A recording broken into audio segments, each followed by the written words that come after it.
Hello there, I'm Captain Stefan van de Haasgracht of the Amsterdam Police, and this here is Ronald, my partner, and also, I'm very happy to say, my lover. We're just normal men. What do you mean, normal men? We're just innocent men.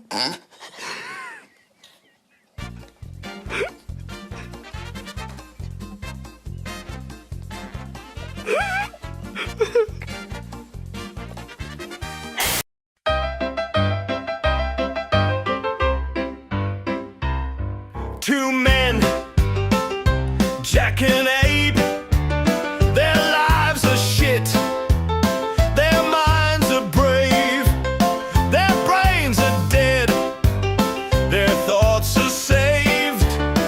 It's Tuesday night, come watch them misbehave. Bollocks, it's all bollocks.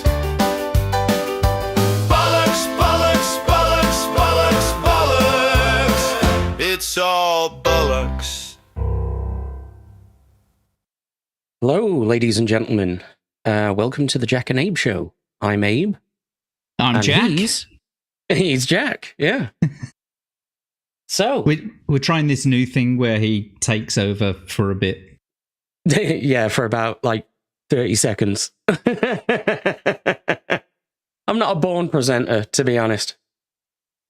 I like to just chat shit. I've got to break you in somehow. Oh, I? Yeah. Oh, I. Well, I think you've done that in other ways, Jack. Well, just goatsy you, into it. Oh, goatsy, that's a reference. Let's see if anyone gets that. Yeah, so let's greet the chat, I think. Well, I mean, first of all, let's just say welcome, and we haven't really got a plan for today's show. There's been a lot of things going on. Do we ever? Yes, do we ever? Yeah, we have been. We've been at least trying. Here's the way we work, folks. About 10 to 20 minutes before the show, we'll message each other and what do you want to talk about? And we're like, I don't know. What about you? I don't fucking know. I haven't even got the fucking what's behind the hole today? Yeah. What are we doing? What's behind the hole? I haven't got a fucking clue. One of these days, it's going to be a very nasty surprise for the audience. I'll tell you that.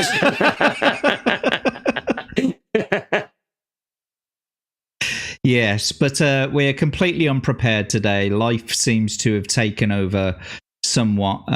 There's been a lot going on in the world, quite frankly, over the last couple of weeks. Something that happened earlier today, I was watching that President Trump landed in Air Force One. I was actually watching it live on the, the ADSB trackers, and there was a couple of people doing a stream from Stansted Airport. In fact, where did it go? Let's have a quick look. So when they landed at Stansted, they then took off in Marine One, and then they've gone straight from Stansted to Regent's Park. So I'm like, although the Marine One and the decoy helicopter, although they weren't on the ADSB tracker, there was a police helicopter that you were able to track that was floating around the airport before they landed, right? And then it's just tracked all the way down to Regent's Park and has been circling around Regent's Park for the last hour. That's a big lapse in security. And it's literally just landed at, what is that? RAF? No, I can't read it. North Holt. You know that? No, you know that place? Never heard of it. Okay. Well, anyway, it's a thing that happened. Maybe they made it up. You never know. Anyway, let's get on with it. Let's say hello to the chat, those wonderful, wonderful people. Guess who's first, Abe? would it by any chance be Yes. Legatus? Oh, and there he is. Like clockwork. There he is. Always the first in the chat. Welcome, Legatus. It's good to see you, my friend. And of course, he's being very kind and giving us all the, the hype. You're saying, like, share, sub, chat, comment. I don't sub. I'm a hard dom. He's doing that so that he can be number one in the chat rankings. That's why he's doing that. Oh, sneaky fucker. I see through your plans, mate. Now maybe that's something we can talk about one of the days, eh? No, I wonder who in the chat gets this reference. 3, 2, 1. 3, 2, 1. Yeah.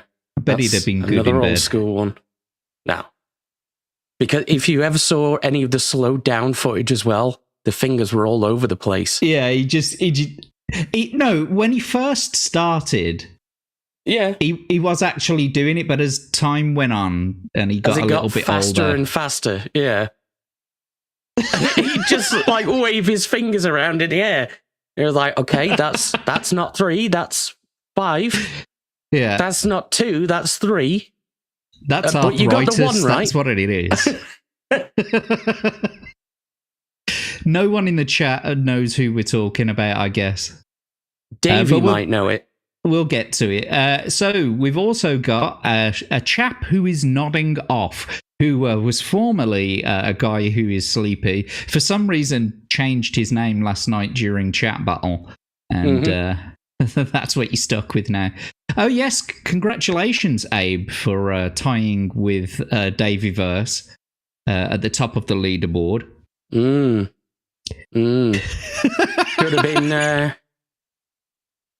Should have been higher though, shouldn't I? Because some fucking git deducted a match from me. Didn't he, Jack? Didn't he? I didn't deduct it, right? I disqualified the entire match because I couldn't see what the fuck was going on because my computer crashed. No, we all heard the result. Yes, we heard it. The other ball was down to like 4 health, and I was on like 50. It's Come on. It is true.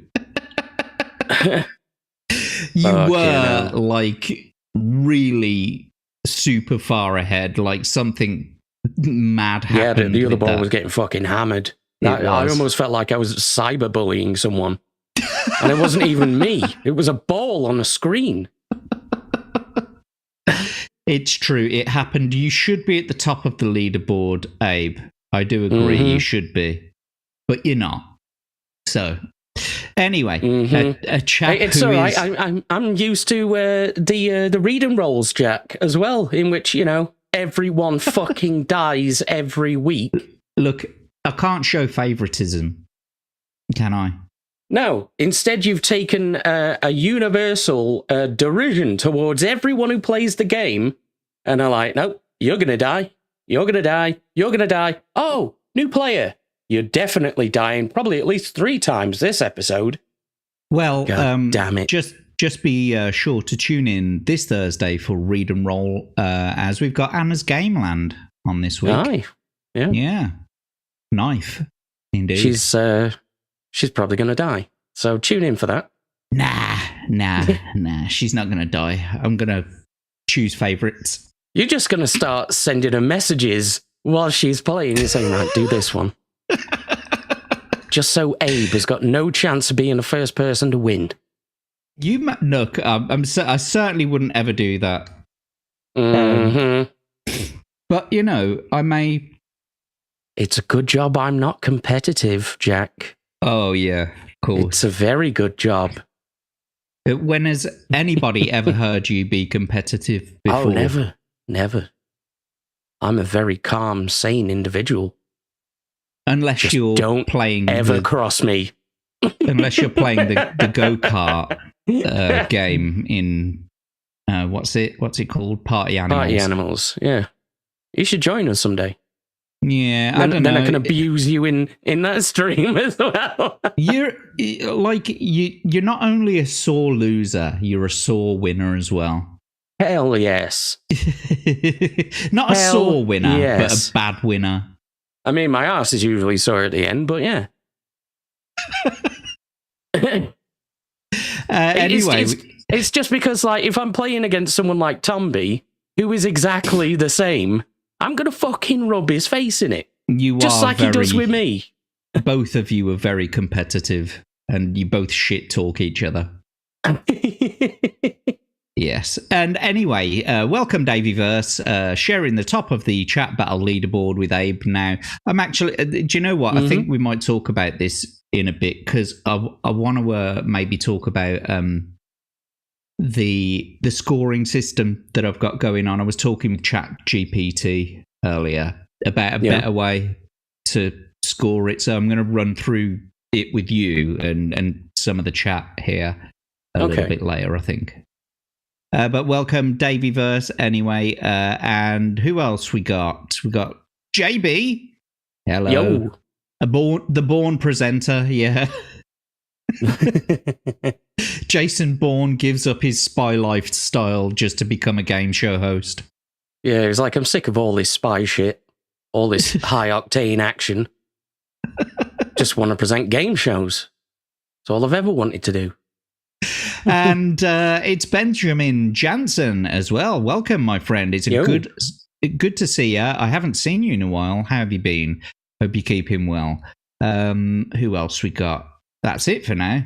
There are more chats in the chat than that, obviously. But that's all the people who are chatting at the moment. It's Daveyverse, Benjamin Legatus, and JB. Is that Grey not here yet? Not yet, no. Chat. Go on, what was you going to say? I was just going to say, I saw him in the previous chat for Rival. Yeah. And he was like, see you all later, I'm off to watch the Bert and Ernie show.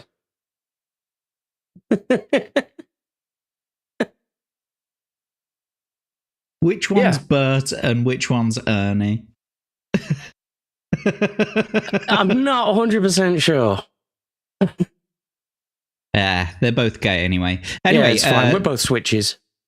Daveyverse says, chat, I was witness to Abe choking out Jack while whispering sweet nothings in his ear. I had to end it.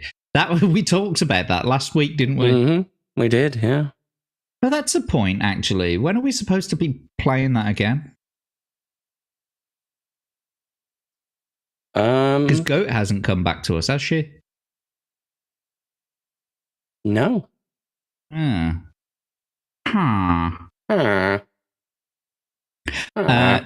To screw with Jack, should I, on future Jack stream, hold off chatting till someone else comes on first? Kind of. It would confuse my intro, but... he's a diabolical madman, is Legatus. I don't think you can help it. I think your chat bot automatically triggers as soon as I start a new stream. Your army of Chinese chatters. Chinese children in that sweatshop. Yeah. Somewhere. All sat there with their iPads just in every stream ever. Bert is the top, apparently. That's me, then. I'm Bert, apparently. I don't know. Benjamin saying, doing good, Jack. Got back Sunday from the Krigler meetup. Oh, excellent. Lol, Garrett got smashed on Saturday. Yeah, he's a bit of a lightweight. Yeah, just a bit. But how did that go, mate? You know, like I'm sorry I wasn't able to fly over there to make it myself. It would have been great, I guess. But I hope you had fun. Anyway, there was quite a few people going there, wasn't there? Yeah, he says as he's waiting for Benjamin to speak in his ear. It's looking like it's probably not going to be a meetup again in the UK this year. No, I think because of all the things that have been going on in their personal lives, it's just not come around this year. So maybe next year. Yeah. I think Garrett's had some personal, deep personal things going on. Yeah, he's not prepared to come over, at least at the moment. Anyway. Shall we start just quickly by talking about my chat battle thing, since we've been on the subject? Can do. Okay. So the one thing I'm worried about is, I mean, how much higher can you get? Do you know what I mean? Like, you and Davyverse are sharing the top spot now, with 4 wins. Like, thinking about it logically, there's gonna get a point where statistically it's gonna be impossible to break that point, isn't it? Everyone's gonna plateau at the same amount of win streaks. Yeah. But at the same time, you don't want to make it so that like any one player is completely unassailable. Mm-hmm. Yeah, that's going to be a tricky one. Well, I have been talking to ChatGPT, as I said. And so here's some ideas of what they said. What I told them was basically, I've got a game stream where 2 people battle virtually. Winner stays on. I also want to keep a leaderboard. And I asked, what's the best way of scoring? I'm currently doing it in win streaks, but I have a feeling that the streaks for each will plateau and many people will eventually be sharing first place. And so it gave me a few choices, and I said also each player starts with a health of 100. The loser is the first to reach 0. And so it says, got it. So your battles aren't just win or lose. They already have a damage/health mechanic. That's a huge opportunity for your leaderboard design, because you can incorporate how well someone wins, not just whether they win. Here are some scoring ideas that use the 100 HP system. So the first one is a margin of victory points.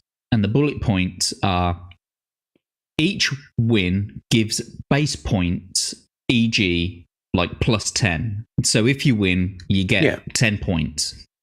And then you add bonus points based on remaining HP after the match. For example, the winner gets the base points of 10. And then it's saying, like, the remaining HP, you divide that by 10, and whatever that is, you add it to the score. So basically it's the 10 points, and if a player wins with 70 HP left, which is pretty fucking high, given what we've seen, divided by 10, that would be 17 points. Yeah. And then the next one, it said damage dealt leaderboard. So track the total damage dealt across all matches. Players earn points equal to the damage they inflict. For example, 100 per knockout plus chip damage in losses. Wins give a small multiplier, e.g. times 1.2. This rewards aggressive players and lets even losers contribute to the rankings. What do you reckon to that? That could work. I mean, it depends, like, how frequently you're going to change a season, if you're even going to do that. I think I'm going to do it on a month-by-month basis. Yeah, that probably makes the most sense. Let's just reset the leaderboard every month. Yeah. Goals for and against style. Yeah. That's I could see that. Hang on, what you're saying here? I've got a feeling that is leading on from another. What's it? Mr. P looking at... Who's Mr. P? Mr. Porkchop. Looking at something, but As I his don't bro. know how... Yeah. Huh? As his brother. Oh, yes, of course. Mr. P looking at something, but I don't know how serious he is. What do you mean? What are you talking about, Davey? I think he's talking about a meetup. Oh, because following on from what Benjamin was saying. Yeah. Oh, no, he might not even go to Egypt. Egypt. To Egypt. Egypt. He's not going to Egypt. Egypt. That'd be a shame. That'd be a bummer. Yeah. What's the next kind of stream you're planning on doing? Do you mean, do I have any ideas for more content? Is that what you mean? That's going to be an OnlyFans exclusive. Yeah, it's so basically I'm going to stick a pipe in my butt and there's going to be a hamster at one end of the maze. And essentially, the hamster starts at the one end of the maze and it has to work its way through to the pipe at the other end that leads to my anus. We're doing a Lemmy Winks, Mr. Slave type thing. But here's the fun part. The chat or Richard can get Gere, involved. if you believe the rumours. That was ages ago, weren't it? I remember that. Yeah. That's such a weird rumour to go around, though. Like, who the fuck wakes up one day and says, you know Richard Gere? Yeah, famous actor, yeah. He likes to shove small animals up his ass. No. Where does that come from? He likes to stick a pipe in his butt and let the animal climb into it. Well, of course, you've got to get the nice little tickle of them entering. Look, and if I'm you've sorry. got a pipe, you know, it's... I don't know if you've ever tried to shove anything up someone's arse, but it's not as easy as it seems. Right? Like an open-ended pipe, which is already, a certain size. Let's just assume that it's a pipe that's the size to fit a hamster in it. 8 inches in diameter. Right? An open-ended pipe. You're not just forcing that into someone's butt. You've got to do it slow. You got to goatsy first. You got to which means I mean, you got to do your stretching.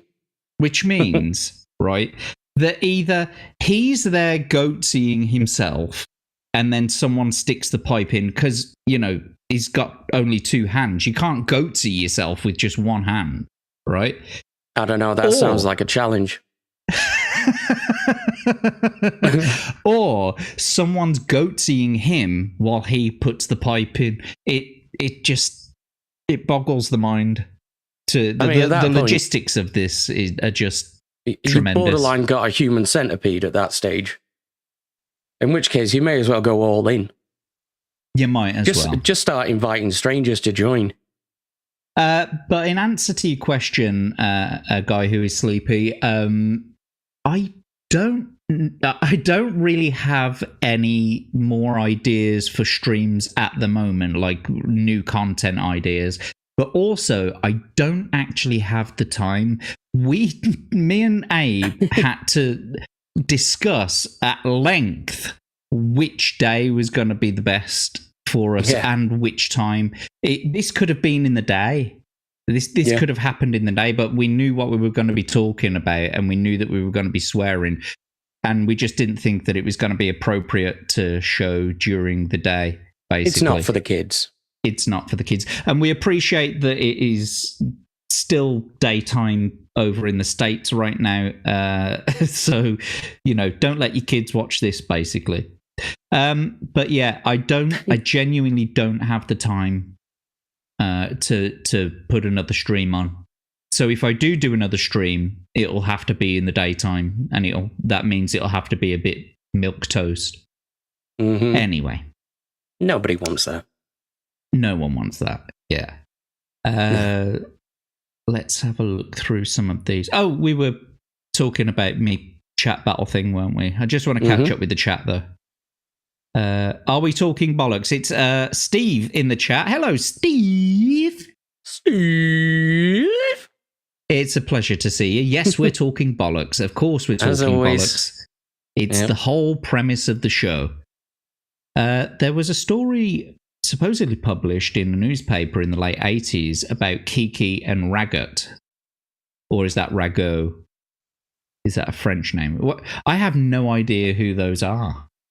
I'm not sure who that is either.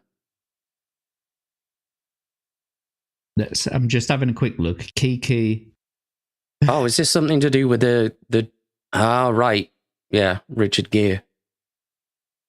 It involves a gerbil, a lighter, a toilet paper tube, and the ER. A toilet paper tube? Yeah. That doesn't even make sense at all. A toilet paper tube has literally zero structure to it. You get a light mist on the fucking thing and it collapses. Hey, maybe they were just more rigid back then. You never know. If we're talking about the core to like a... Oh, back in my day in the 80s, lad. Toilet paper tubes were like PVC pipes. You could ram them anywhere. If we're talking about the centre to like tinfoil or cling film or something like that, they've got a little bit more rigidity to them, but they're also much, much thinner. You know what I mean? They've got not as much diameter. Yeah. I can't stick my dick down one. I mean, you could try. No, I have, and I can't. You just gotta squeeze it in. It's impossible, mate. Like like every time I try to do it on the what's it, the toilet roll one, it just splits right down the side. So yeah. Hell yeah, it splits. Yes, it involves a gerbil, a lighter, and toilet paper tube, and the ER. You sure it's easy for me? Yes. Yes, indeed. You would think so, wouldn't you? You would think so. It's all the oil. It does the trick. Yeah, well, there we go. I mean, it has kind of become law now that I can fit several dildos in my ass and a bike. Look, they're all useful objects, okay? No need to feel shame for that. Right, so officially, Magwai Guy and I are going to start a history show. He asked me to be his co-host at the meetup, and we chatted for a while. That's awesome, Ben. Nice. I can't wait for you to get that off the ground. You know, I mean, it'd be very. I think it'd be very exciting to see you start a stream. Have you not been doing other streaming shows? Like, have you not been doing any shows of your own? No. JB's saying his kids are 40. Well, they're too young for this show. Plus, you also can't just kidnap 40-year-olds off the streets and then tell them they're your kids. Of course you can. I stand corrected. I do it all the time. Davyverse is apparently built like a tuna can. That's like 6 inches round and 1 inch deep. Hell yeah. But it smells like one too.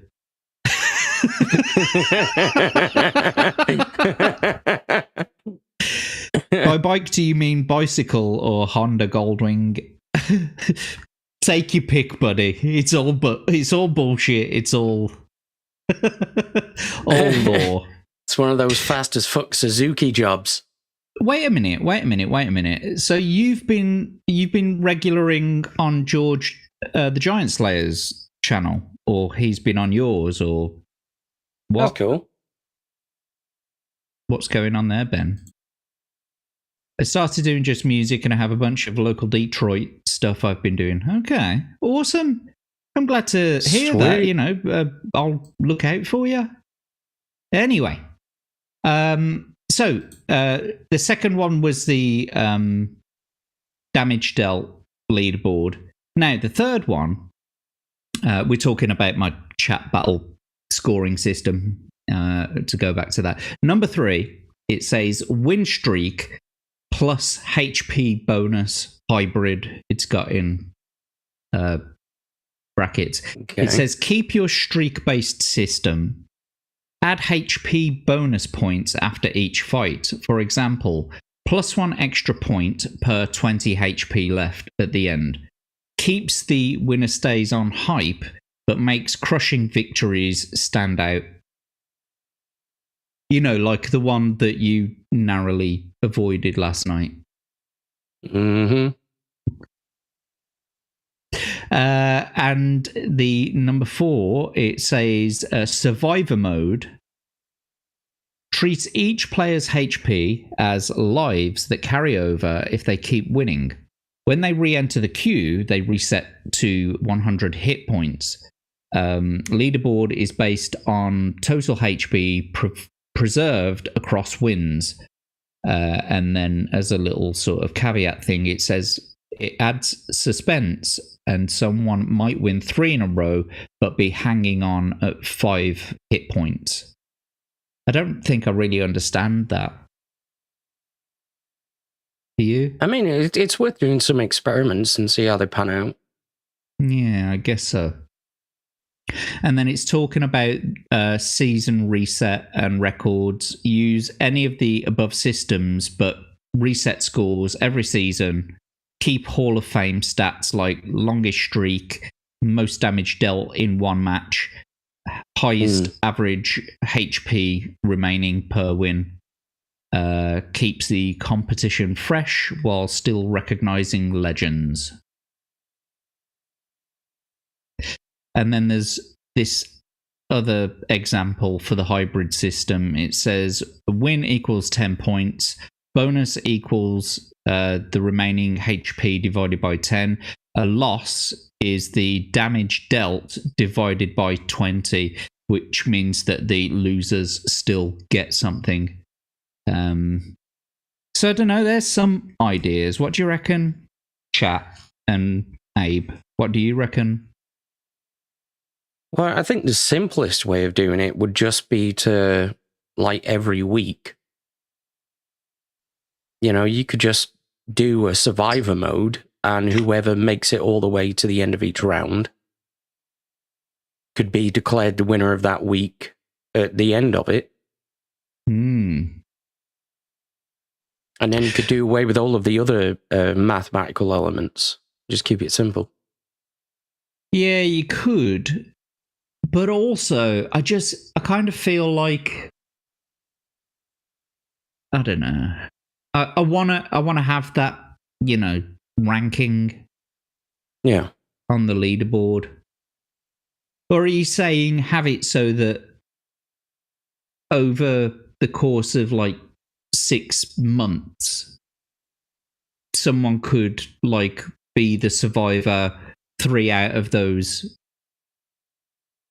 Yeah, something like that, yeah. I don't know. What do you think in the chat?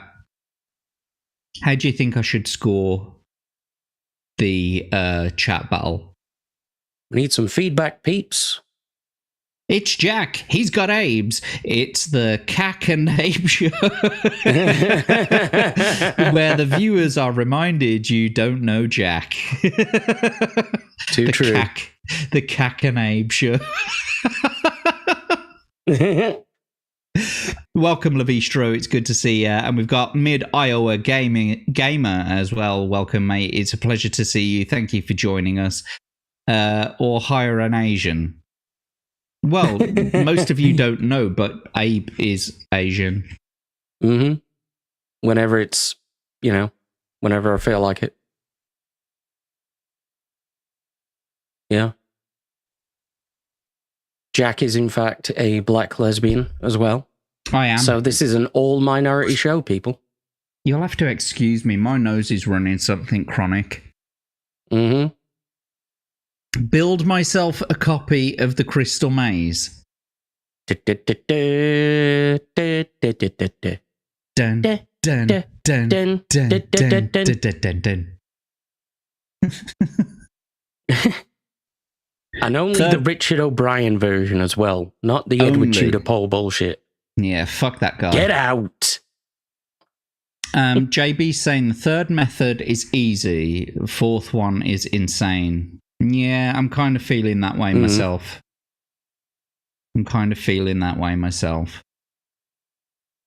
Yeah. What's all this then? Welcome, Atom Grey. It's a pleasure to see you. Thank you for joining us in the chat there. Great stream last night, by the way. Atom Grey is currently playing LA Noire. So if you enjoy trailing suspects all night long for hours on end, that's the stream for you. But that's not just what you're going there for. You're also going for Atom and Eraserhead, both playing the stream together. So, go for it. Welcome to the Bert and Ernie Show, Atom. Thanks for that suggestion. It is the Bert and Ernie Show. Oh, hi, Bert. Anyway, haven't got to watch any chat battles. I have no clue. It's just essentially two balls with baseball bats battling the fuck out of one another to, go from 100 to 0 HP.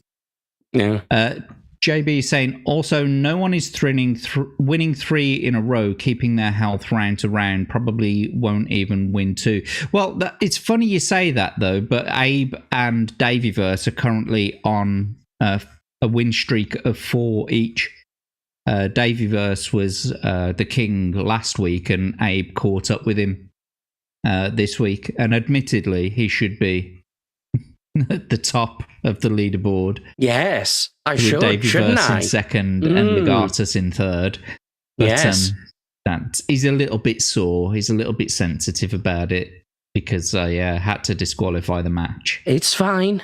I'm not competitive at all.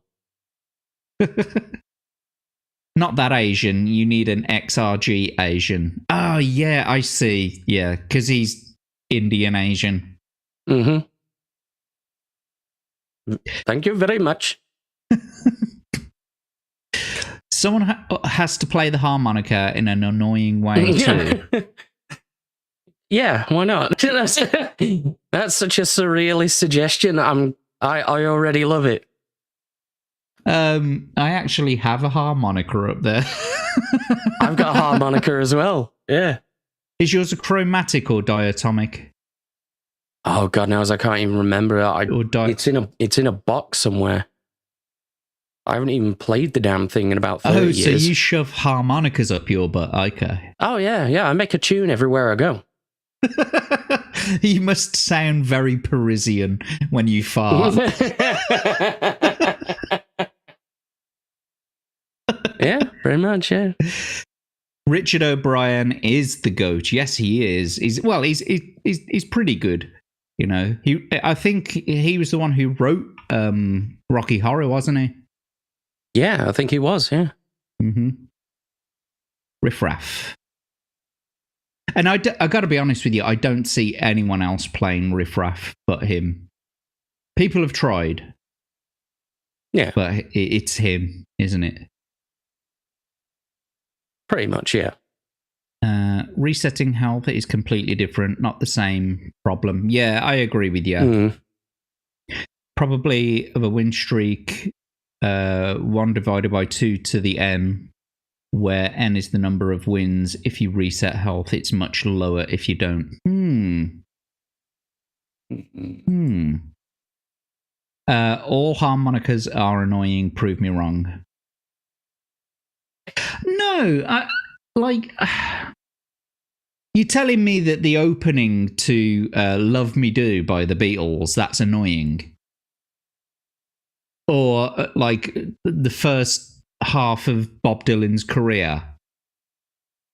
I mean, Bob Dylan himself, his voice is a bit annoying. He sounds like a vacuum cleaner. Yes, that's broken. Yeah, like when you switch a vacuum cleaner on it, and then you imagine you keep swwitching. Yeah. Except it stops half note, and then it does its entire career on that.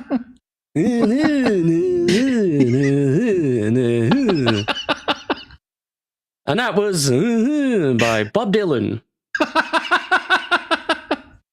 And that's every song on every album. I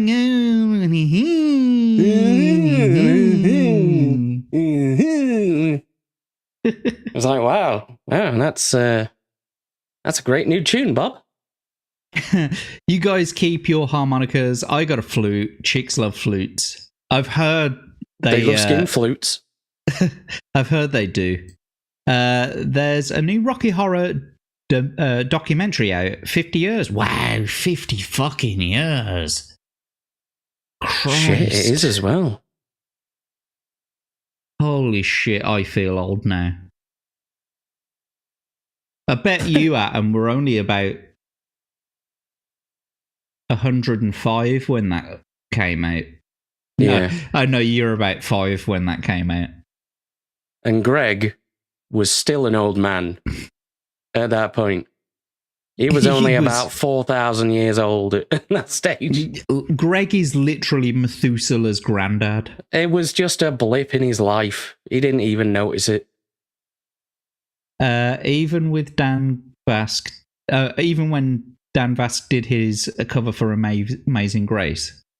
Did that contain a harmonica then? No, it contained a sample of Bob Dylan just going.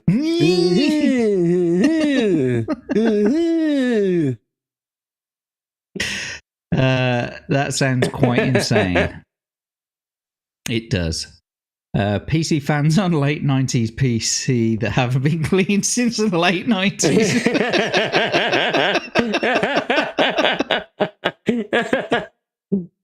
Yeah, Lord Bottom Tooth from Family Guy.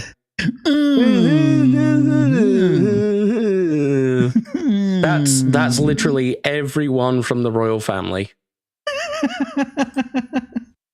And we got Jacob Ironside coming into the chat there. Welcome, Jacob. It's good to see Jacob. You, mate. And also Crimson Shadow. Shadow's back. What's the crack, mateys? Welcome, Shadow. Welcome. He was born at 105. Yeah. Rough times, man. Yes. And right, we've managed to.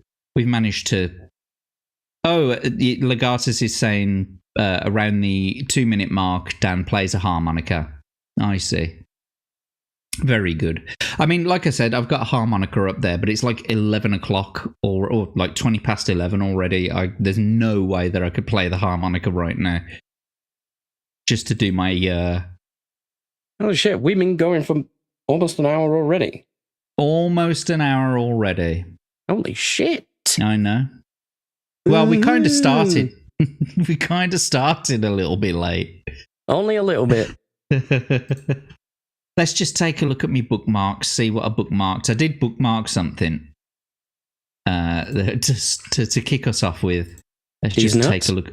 These nuts. Got him. Right. So I've got this AI video here talking of the 90s. I've got this AI video here. How wonderful it was back in the day, back in the 90s. So the 80s one's great as well. Yeah. Oh, have you seen this then? You know what I'm about to post. Yeah, let's go for it. Okie dokie. Here we go, boys and girls. This is what it was like for us growing up in the UK in the 90s. Let's go for it. All right, welcome back to 1990. This is how it really looked back in the day, before everything went digital. I remember breakfast like this, so simple, just cornflakes and a cuppa. Mum and Dad always there. Saturday meant one thing, down the high street with your mates. Fucking Wally's. Woolworths, WH Smith, our price, this was our shopping centre. For the local park, this is where everyone came to meet up.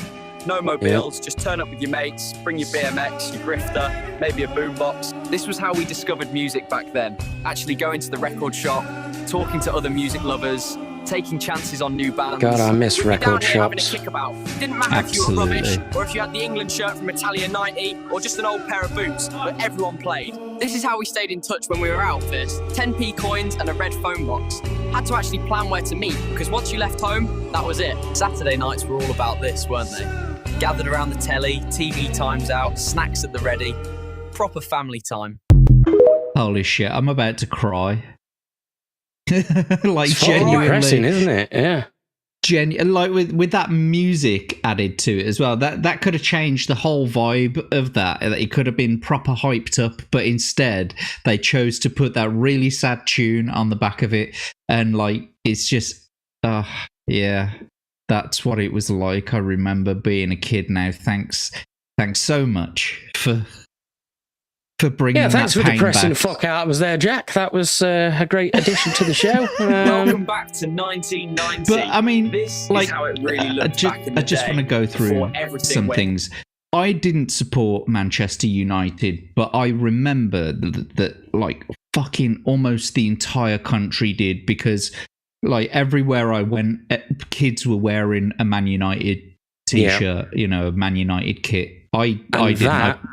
That haircut as well was popularised by David Beckham. I don't know about that, because I had curtains before David Beckham was a twat. Yeah, but no, they before were he on was your around. pubes, mate. That doesn't count. That's only because the choir master used to part it with his hands, going, "It's our little secret."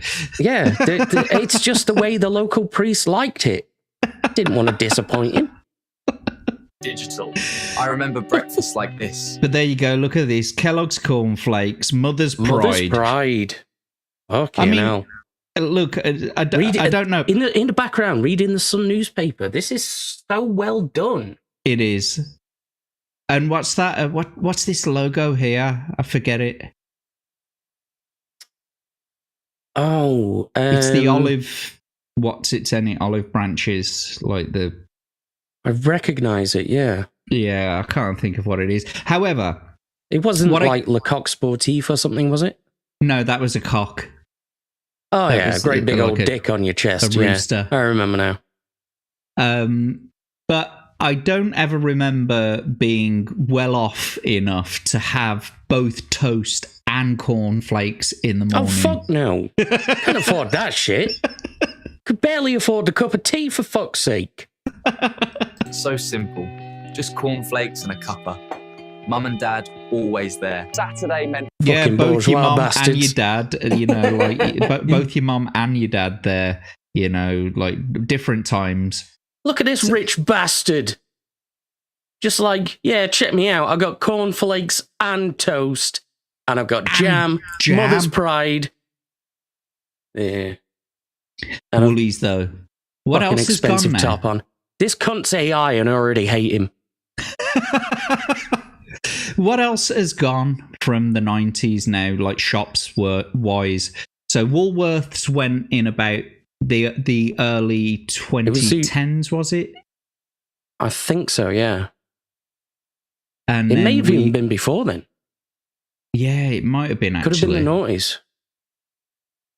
I mean, Rumbelows as well. That's a shop from back when I was a kid. Do you remember Our Price? Talking of record shops. Oh, yeah, yeah. Our Price was a fantastic place that were. Got took over by Virgin, I think. Our Price. Yeah. And HMV's still going, isn't it? Is it? It Yeah. might be an online only. No, because didn't no, that turn into Zavvi or something? No, there's a HMV in the Bullring in Birmingham. Really? Yeah. Damn, Absolutely. it's been quite a few years since I've been to the Bullring as well. Mm. It looks like a fucking crashed spaceship now. Like genuinely, it looks like course. someone just landed the fucking Starship Enterprise in the middle of Birmingham. Yeah. Oh no, In a sorry. good- I'm thinking. Even though the Bullring kind of is very much futuristic now, it's not the same as it was back in the 90s. I'm thinking of New Yeah. Street Station. That looks. It kind of looks like the Starship Enterprise mixed with the 1950s versions of the ships from War of the Worlds. So it's like if AIDS was a building. Yeah. And the way that they made it look, I'll show you actually. I'll show you what the new street station looks like. Oh shit. New street station Birmingham. Let's take a look at some of these images. So the way that they made it look on the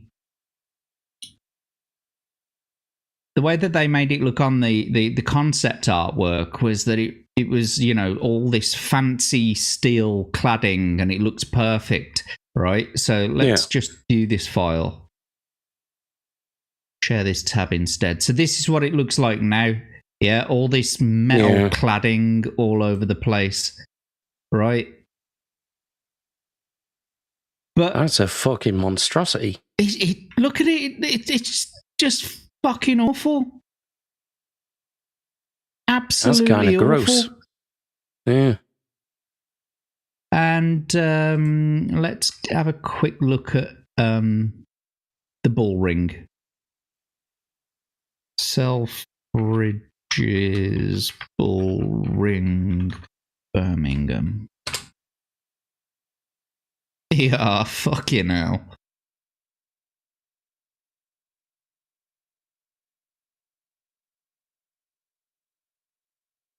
Can you see that? Yeah. Look at the fucking state of it. Look at the fucking state of it. It looks like a giant pincushion. This looks like a fucking celestial being's butt plug that just landed in the middle of a city. What the fuck? The thing is, though, right? They knocked down the 60s, 70s bull ring to make way for all this new architecture. But even that 60s, 70s bull ring looks out of place compared to the rest of Birmingham. Yeah, I'll show you some I'll show you the council house in Birmingham. This is the kind of architecture that we've got around Birmingham. Council house. There we go. I mean, just look at this. This is fucking beautiful. This is. Now that's a nice looking building. That's architecture. Yeah. Fucking beautiful. And the town hall next to it. Was this the old one? Oh, so this is still there, basically. This is still there. This is the actual Birmingham City Council house. Yeah. And you got the town hall to the left of it there. I do like that kind of imperial architecture. It goes back such a long way, and I mean, the entire city is full of architecture like that. Yeah, and I'll show you this now.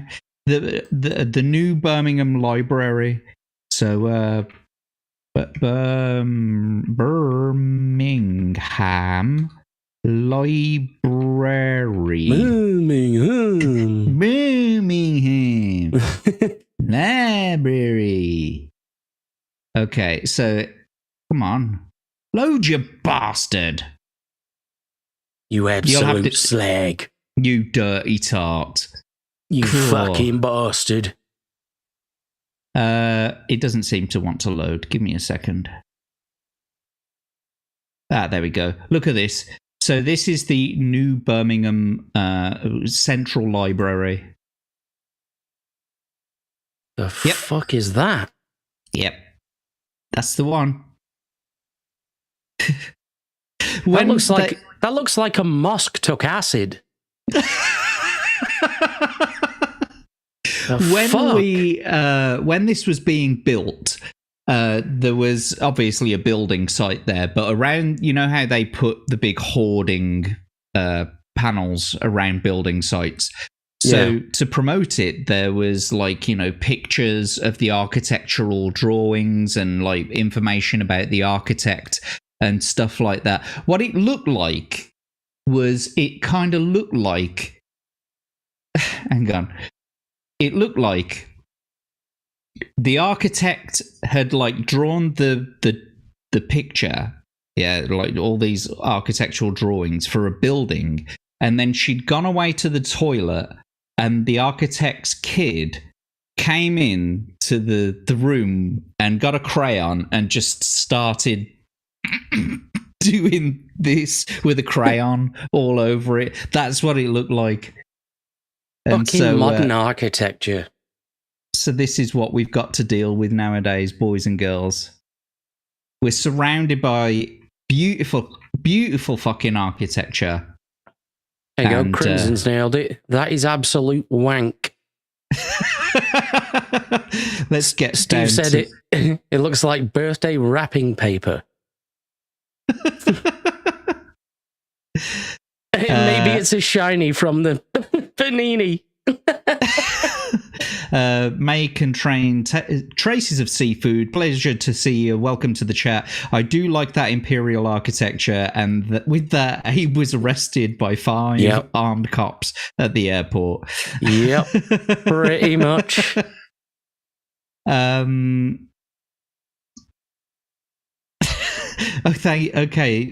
it says, oh, thank goodness, Abe. Tom B made beans and toast sound like the oatmeal of the UK. Beans on toast is a fucking staple. Okay, it is. Well, I said God's to him, food. Right, it's a bit of a myth that that's basically all we eat. Of course it fucking isn't. And it's just a myth. Because Americans have got this obsession with how shit British food is, supposedly.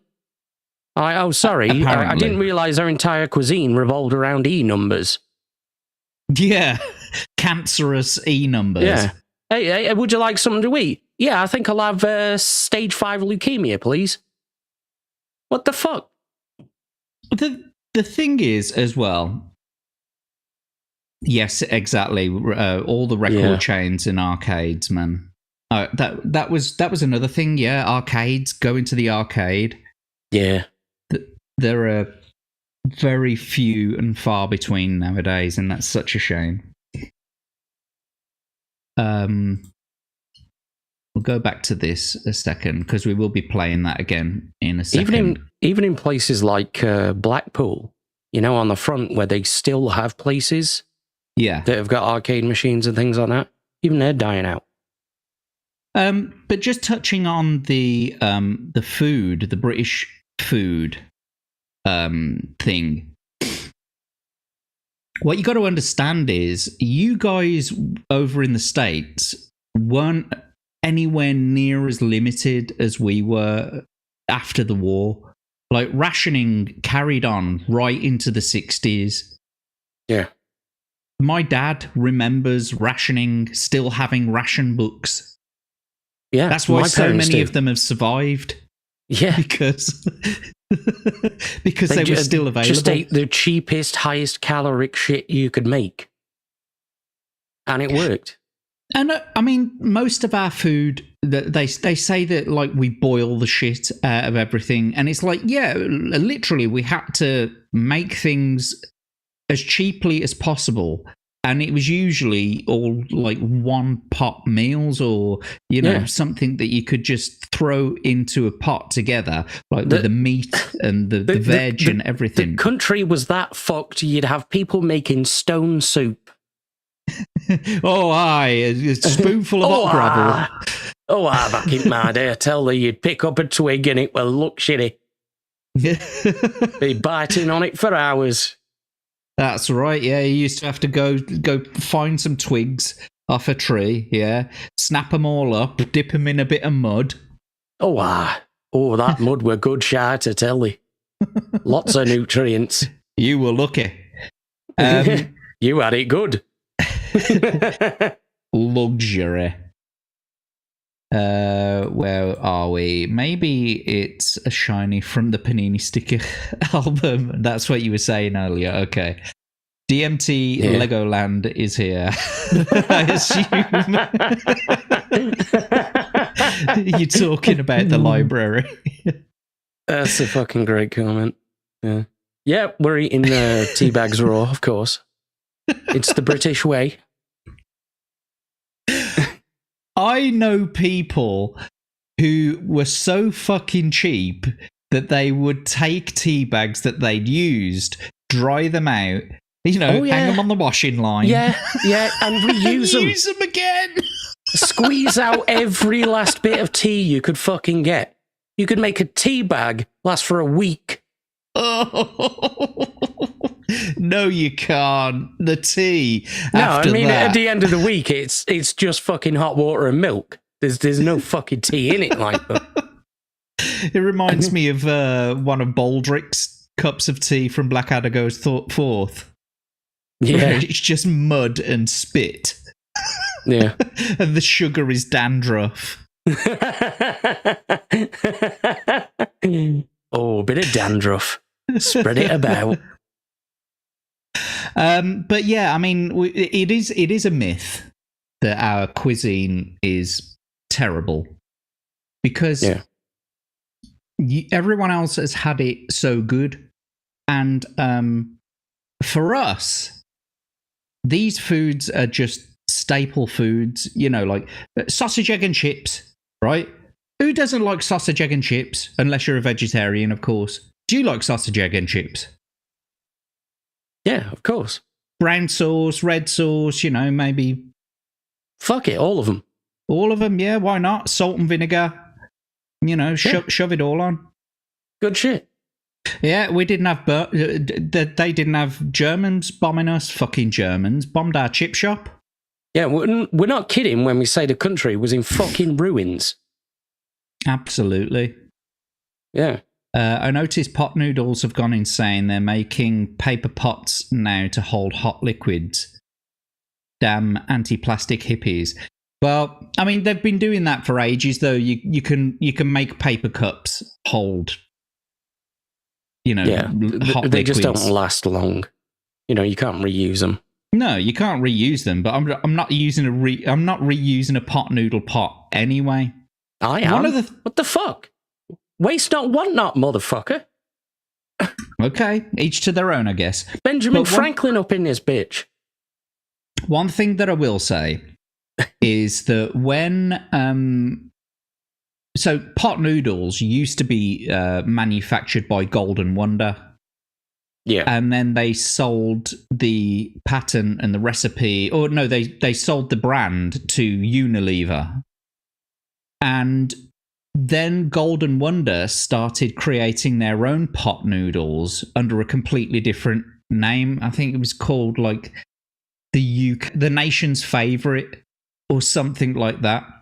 And what I can tell you is the recipe is almost identical to what it used to taste like. So if you want to know what pot noodles used to taste like back in the 90s when it was owned by Golden Wonder, just go and get some of those nation's favorite pot noodles, and that's what it was. Basically the chicken and mushroom flavor ones.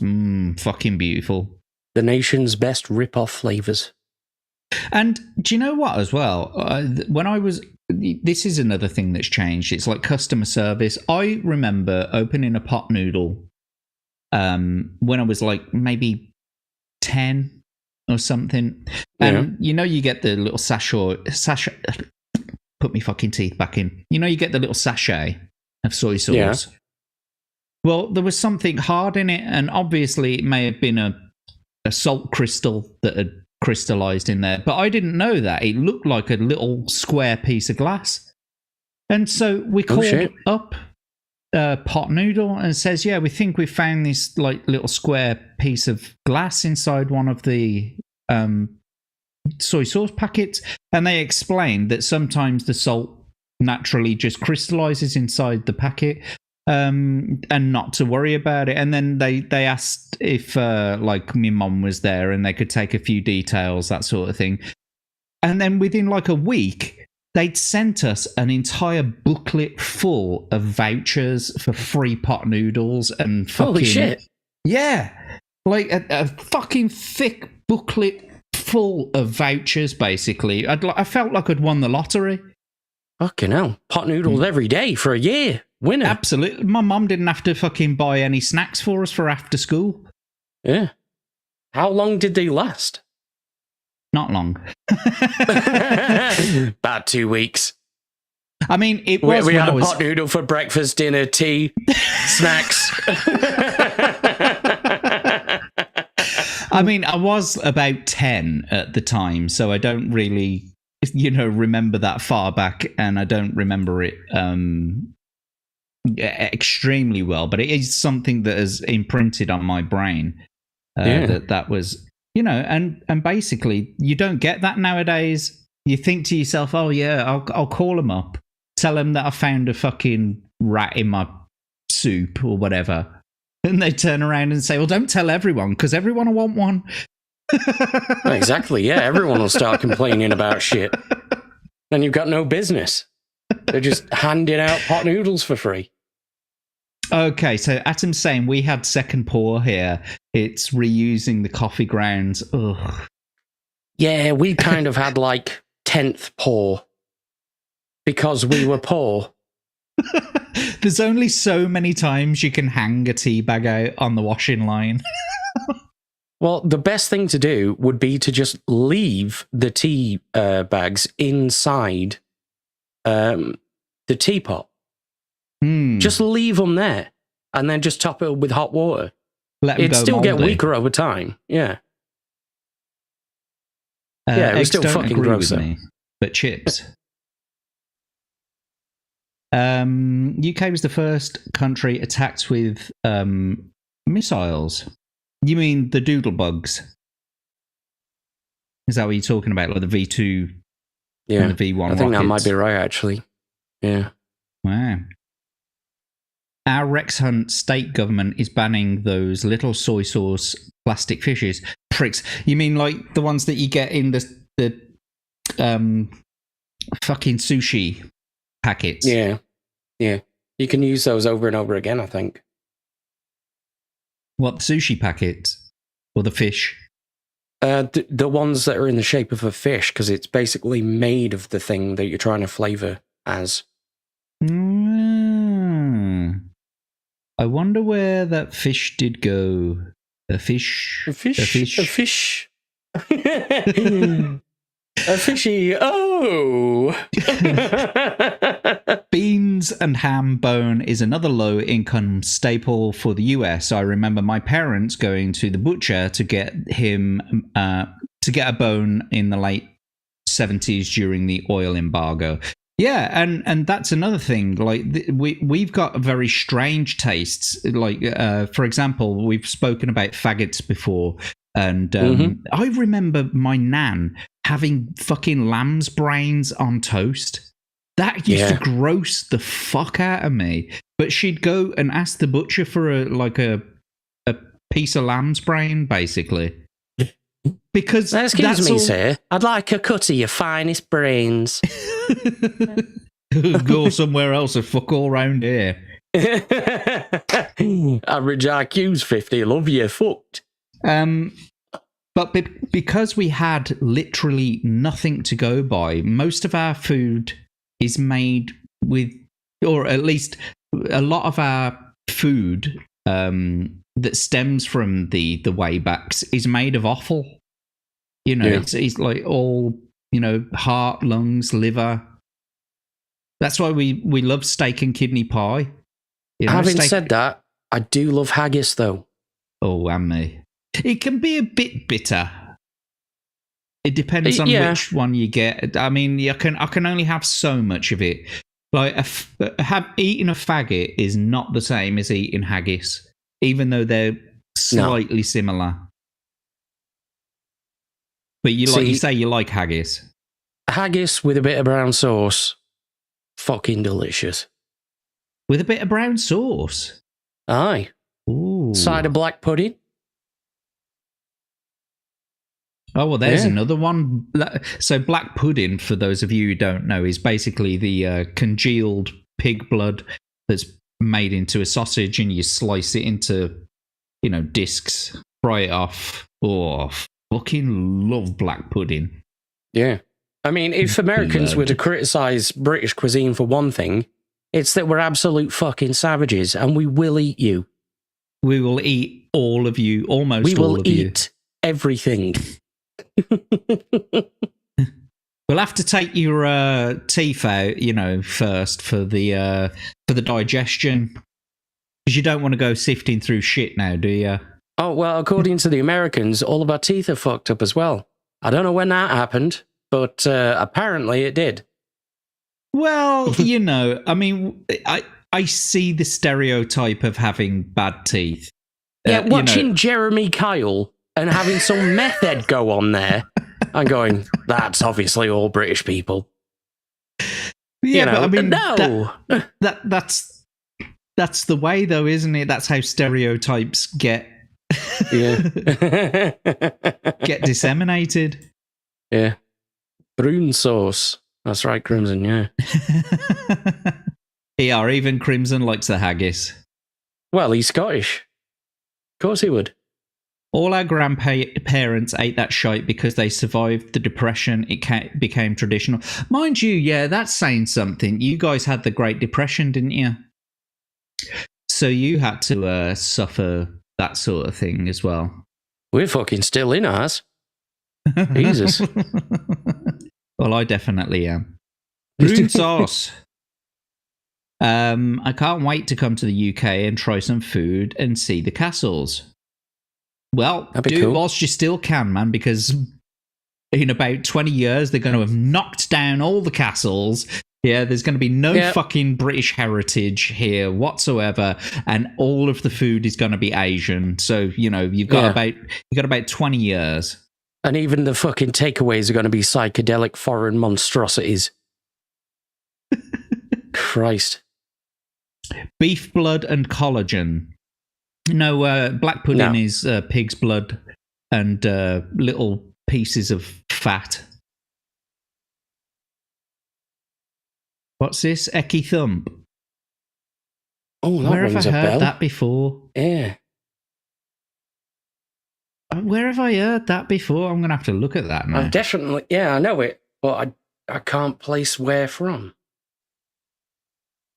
Brits must be popular with the girls. Well, American ones, very much so.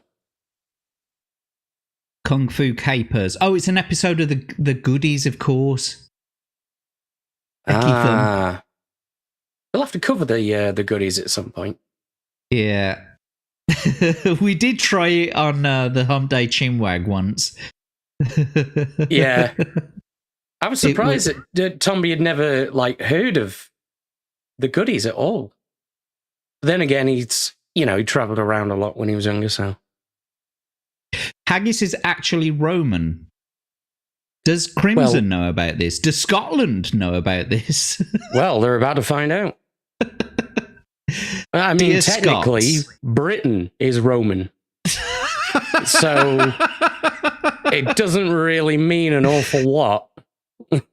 Right, but this is right. Look at how much history Britain has, right? Running up to the Roman invasion, yeah. And then there's after the Romans was left, right? And then we had the Anglo-Saxon invasion, yeah. And then there was the Norman invasion after that, right? And that's pretty much been our history since the Norman invasion, isn't it? 1066, that's when we kind of really turned into England and we started having English kings, yeah? Yeah. The Romans occupy about 400 to 500 years of our history. That's it. They are such a small portion, and there are still remains littered across the entirety of the UK. Yeah, I could probably go out in my backyard, dig down about 6 foot, and I'd find something Roman. Yeah. The world economy wasn't doing so hot after World War I, and the USA took advice from the French. Don't ever take advice from the French on anything. Yeah, which was stupid as fuck. Yes, I completely agree with you. Near East or Far East food? Not East Asian cooking, it's going to be South Asian cooking, most likely. Yeah. And I thought the Knights of Ni said it. No, it's a Eki Thump is apparently the Kung Fu Capers, which was a part of the goodies. So there you go. Anyway, let's get back to this video quickly, because there is a couple of other things that I wanted to sort of one thing. talk Down the high about. street with your mates. Woolworths, WH Smith, out of price. This was our shopping centre. For the local park, this is where everyone came to meet up. No mobiles, just turn up with your mates, bring your mobiles. I'm from Mobile, Alabama. BMX, your grifter, maybe a boombox. This was So I wanted to talk about meeting up with your mates in the park, right? Yeah. Of course, we didn't have mobile phones, did we? You know, you could, if you had your mate's phone number, the landline, you could call your mate up. Yeah, but you'd have to be at home to call them and then agree where you were going to meet. And then when you arrived at the place, you had to look around for them.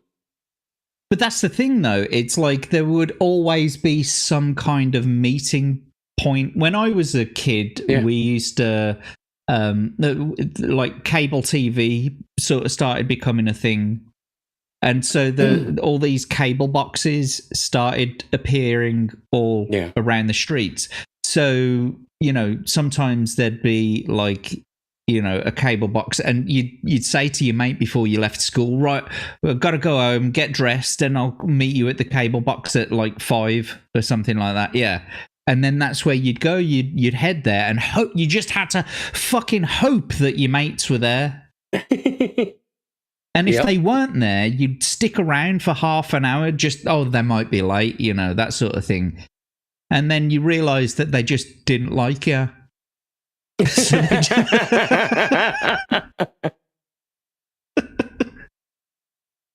Pretty much, yeah.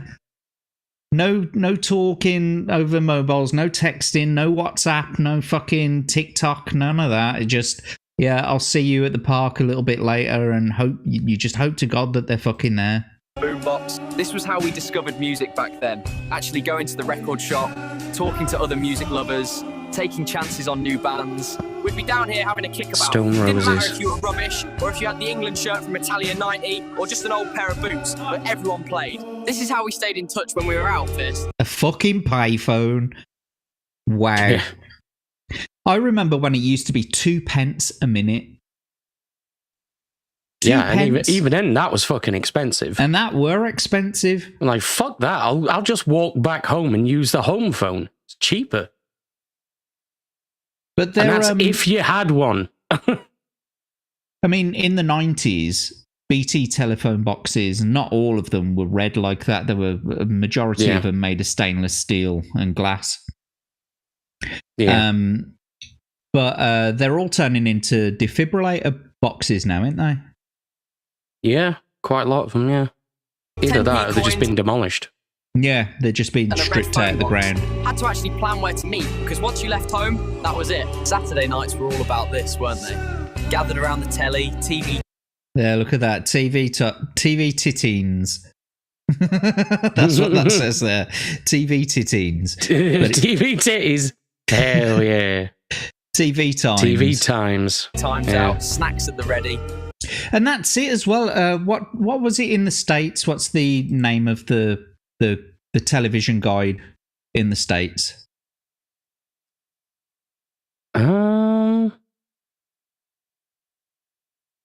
Is it just called TV Guide? I think it might be. But yeah, like the TV Times was just basically, you know, the week's worth of television programming.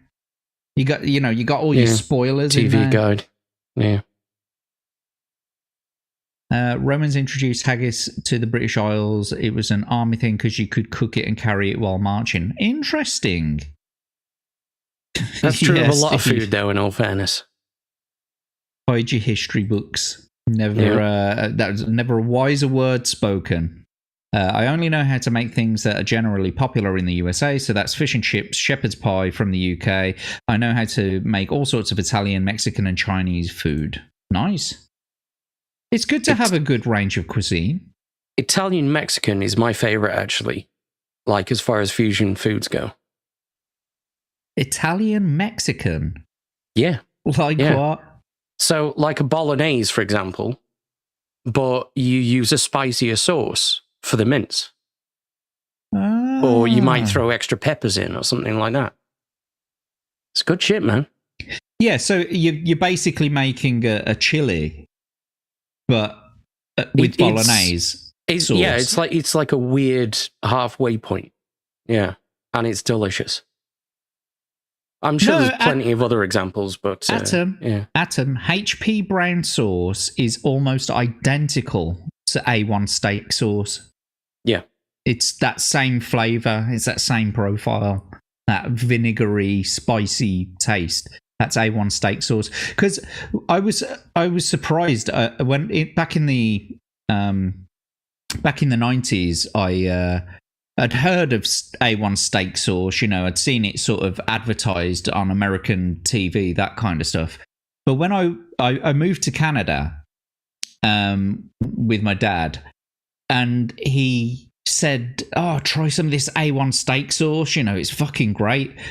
And because I'd never tasted it before, in my head, I'd got it in there as some kind of barbecue type sauce, you know what I mean? It was like, in my head, it was like a sweet barbecue sauce.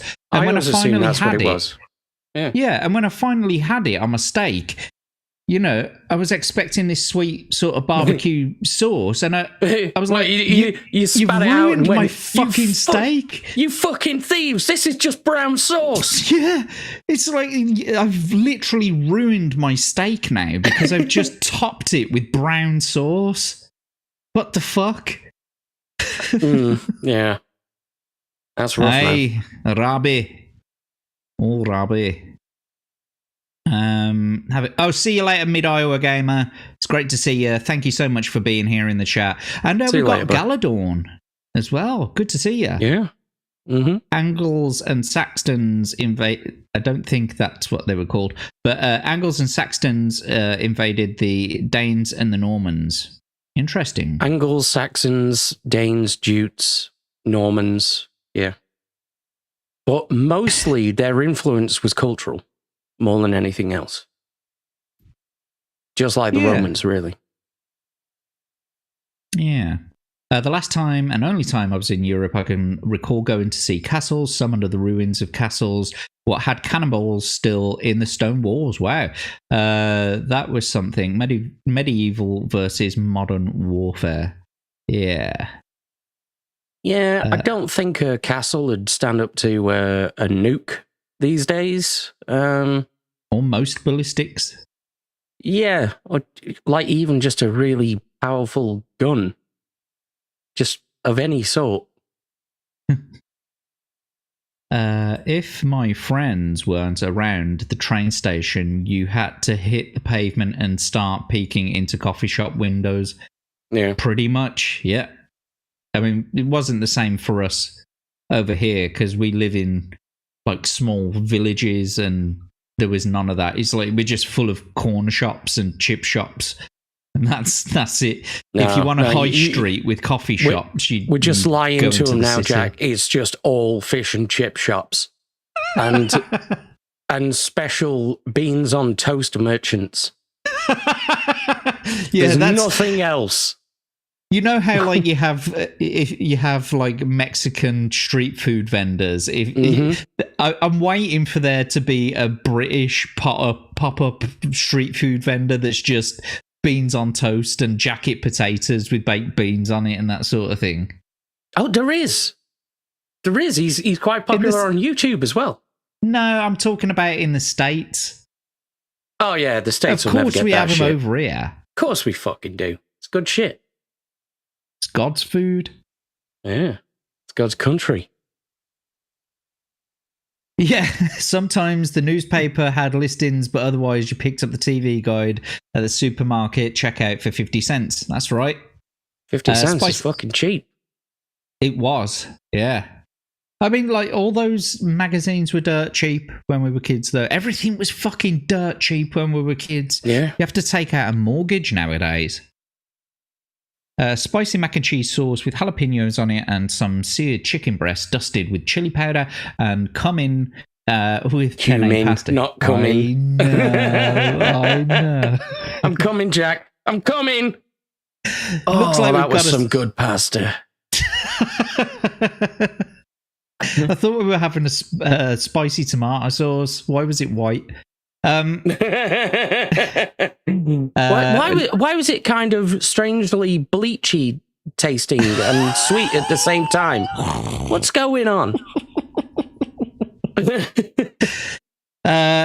Looks like we've got a smooth raid. So Smooth. Hello to Psychotic Mongoose. Pleasure to see you, mate. Thank you for joining us. There we go. We've got it. It's a smooth raid. Yes. Welcome to Just JK. And where is he? Come on. You got to have a Smoo in here somewhere. Where is he? Where's Smoo? Smoo, where are you, you bastard? Come and watch us. You ain't got that much to do, surely. You got to go to work in the morning, have you? You got to go to sleep. Is that what it is? Fancy having a job. Get out. Fucking responsibility and all that shit. We used to have Heinz 57 sauce here, and it was fantastic, almost extinct now. Well, yeah. So what was Heinz 57 sauce then? Because Heinz 57, it's that they have 57 varieties of things, basically. So that's like baked beans, spaghetti hoops, tomato ketchup, brown sauce, curry sauce, they've got 57 varieties of things. So what's Heinz 57 sauce? Is it like all the things combined into one?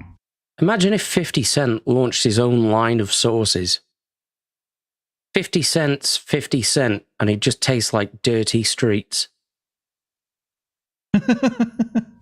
It's made for the streets. Yeah. 50 cents in 1975 is about $3 today. Wow. Are you sure? That's inflation, man. No, I mean, it's got to be higher than that. I thought it'd be way higher than that. I'd have thought it would have been way higher than that. See you later, Jacob. It's good to see you, mate. Thanks for joining us. Yeah. Oh, see you later, and look who's turned up. Oh, yeah. Hi, Daily. It's Daily Dysfunction. All right, love. How you doing? Nice to see ya. Oh, she's blowing me a kiss. Look at that. Fuck off. That's not for you, you cunt. The label was Heinz 57 sauce. Looks like HP. Yeah, I've seen it. I know what you're talking about now. She's not in my chat. What's going on? What's that all about, eh? Another rooster in the hen house. Are we going to have more fucking words, Jack? What is going on? Fucking cunt. You see, the thing is, you have to share Abe with me daily. I mean, but I don't get to share you with him or whatever. Yeah, whatever. Anyway, have we watched the end of this? Proper family. Yeah, we were talking about TV, weren't we? That was it. Yeah, we were just playing it again. Yeah. Talking about TV. Yeah, that's that done. The 80s one is also quite vaguely depressing. If you've got that 80s one, I'd love to see it.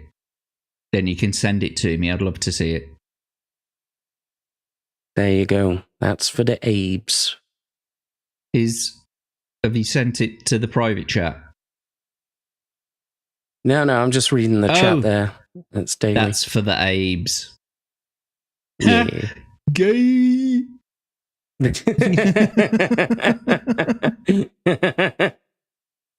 Oh yeah, I got something else for you whilst you're looking for the 80s one. Where's it gone? Let's just take this away. Remove from the scene. Let's just swap over to this other bookmark.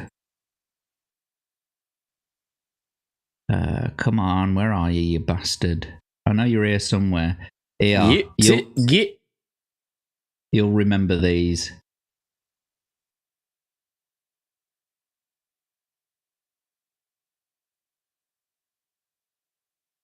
Here we go then. Do you remember these Space Raider packets? Fucking hell, that's a blast from the past. Ain't it? Pickled That's onion ancient flavour. shit. Yeah. Pickled onion is my favourite as well. 10p. 10p. 10 fucking p. 10 fucking p, I tell thee.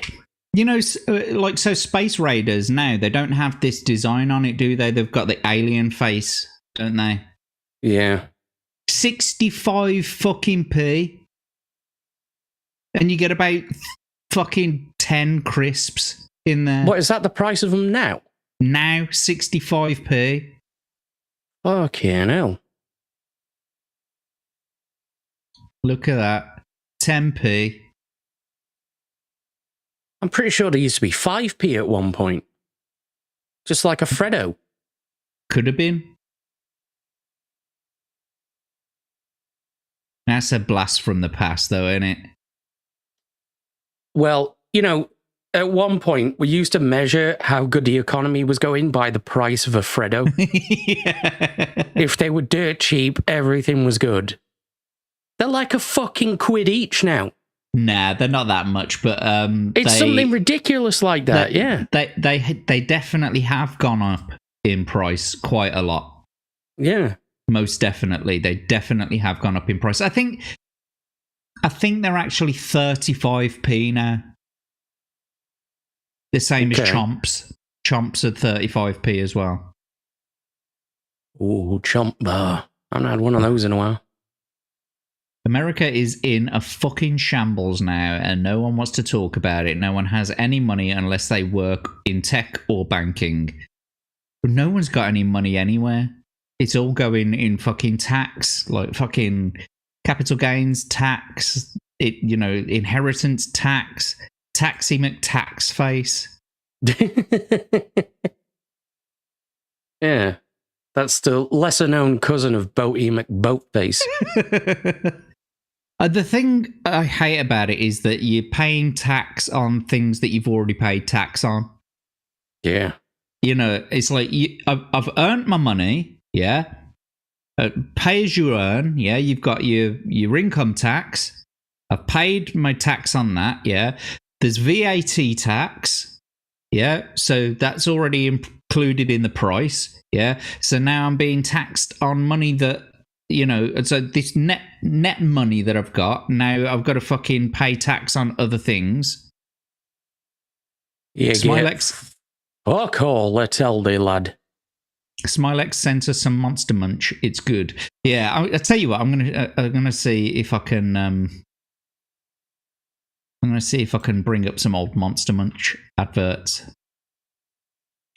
Monster Munch adverts.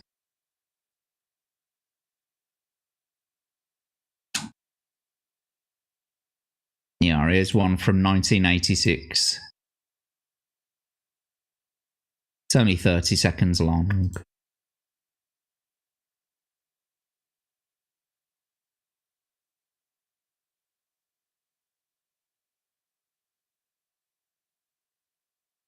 Here we go. One of our monsters has dared the others to spend a night in haunted wood. They've got some Monster Munch, the only snack big enough to see them through the night ahead. Of course, they're too big to be scared, but even big, brave monsters get frightened. Sometimes. And this is one of those times. So it was all a big trick. Wasn't it? Pennies can't buy a bigger snack. Pennies can't buy shit now. Nope.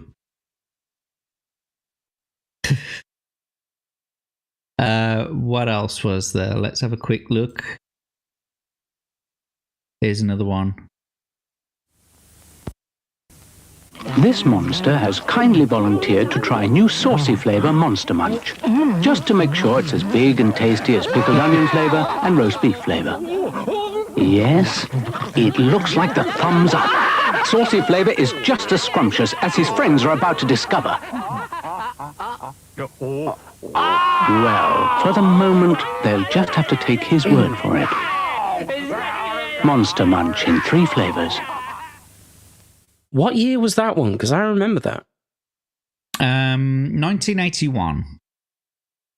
The one previous to it was 1986. Here's one from 1980. Oh dear. This monster just can't find anything big enough to stop his tummy rumbling. His friends have tried everything. Ah, here comes an expert. He prescribes 2 doses of Monster Munch. Roast beef flavour, then pickled onion flavour. To this day, pickled onion flavour Monster Munch is still one of my favourite types of snacks. Pickled onion anything. Pickled onion anything crisps or whatever. I love pickled that onions. shit. Yeah.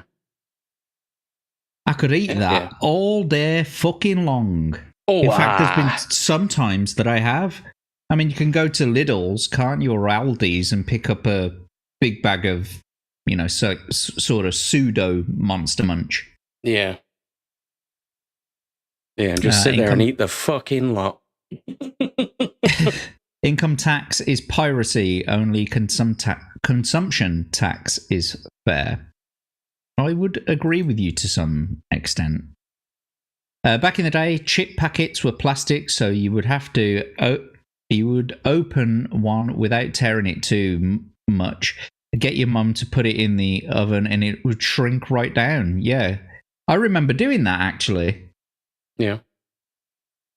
What was the thing? Because I never got the idea about putting vinegar on them. Did you ever hear about that technique? You put vinegar on them, or you put them in vinegar, and then you shrink them down. No, I didn't. No, never did any of that kind of shit. Might be mixing up the old Conkers thing. Yeah, the Conkers. Yeah, that was definitely a thing. What are those psycho meat sticks you have over there? Pepperami. Yeah, they're basically the same as Slim Jims. Yeah. Except ours are really aggro. Pepperami adverts. There we go. These were fucking mad. These Pepperami adverts. Yeah. So I'm gonna. So were the Tango adverts. We should show people those ones. All right, we'll show the Tango adverts afterwards. These are the Pepperami adverts, and they're voiced by Abe Edmondson. Yeah, of Bottom fame. Of Bottom and Young Ones and Filthy Rich and Cat Flap fame. Basically, Rick Mail, Abe Edmondson. They were a comedy duo all through the 80s, 90s, and early 2000s. And Abe Edmondson, as I mentioned to you, Abe, he's currently in Alien Earth, playing a dramatic role where he's very akin to Charles Dance's Tywin Lannister. But imagine Tywin Lannister in a futuristic setting. Yeah. It's that sort of thing. And while I'm not really taken completely in by this Alien Earth show, it is a little bit silly in places. It's been all right. And he plays an extremely good character. He was also in Doctors, weren't he? Oh, God knows. I never watched that. It was either Doctors or Casualty. He was in one of those BBC, I mean, in all fairness, TV everyone was in Casualty. I'm pretty sure we were in it. It's either that or The Bill. And The Bill, yeah. Yeah. Everyone started out on them. Oh, you know the actor who played Reg on The Bill? Hang on. The Bill Reg. Chef Stewart, apparently. Oh, yes, I know this guy. Yeah. He actually helped apprehend someone recently with the police. Really? He was just going about his business, and some dickhead did something, scarpered from the coppers, and it fucking Reg from the bill chased after him, caught up to him, the coppers bowled up, and he's on camera just like, yeah, I used to play Reg on the bill for like 25 years.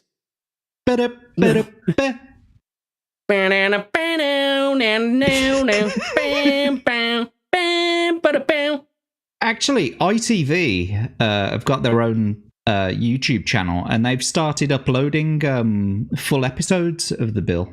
Oh, really? Yeah, you can go from watch the it start? right from the very beginning. Holy Even shit. the pilot episode. Oh, I don't think I've seen the pilot. Yeah, exactly. Yeah, well, it's there, so go and This have a is look. Biker Grove all over again. Biker Grove. Right, here we go. Some Pepperami adverts then. I'm not going to go through all of them. Hello there. This Venus flytrap is one of nature's only meat-eating plants. Let's see what she thinks of a few snacks, shall we? Not smitten with the beef flavor, nor the bacon flavor ones. And now, pepperami, the succulent, chewy snack made from 100% real meat. You know exactly what I'm thinking of. Mm-hmm. Well, Venus clearly prefers the tangy taste of pepperami. Well, it is only a snack. Get your teeth into a pepperami. Hello there. These were the relatively normal ones as well. Yeah, these were the early ones. Yeah. See what they think of a few snacks, shall we? Not too impressed with the beef flavor ones. Not exactly enamored of these bacon flavor corn snacks either. Let's see how they like pepperami, the tangy snack made from 100% pure meat. Well, that confirms it. Meat lovers everywhere prefer pepperami to anything. He's not wrong.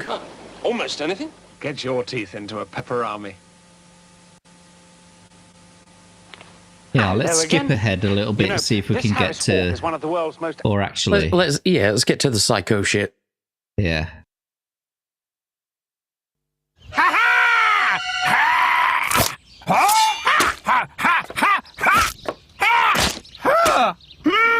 Oh, come here!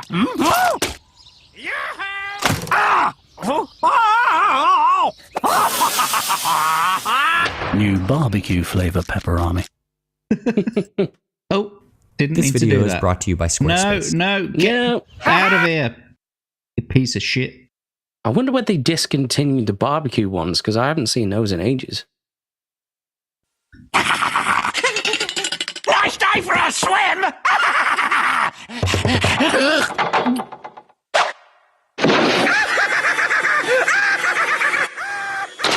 No, that's the noodles. Pepperami noodles. It's pepperami. Gone a bit noodles.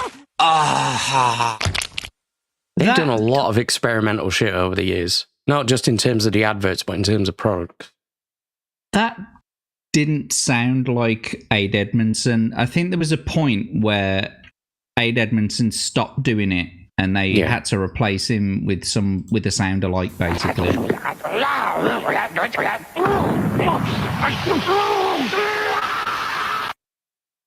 What the hell?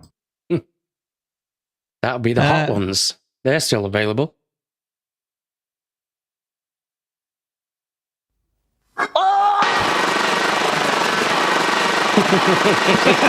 Pepperami Mini. It's a little bit of an animal. Oh.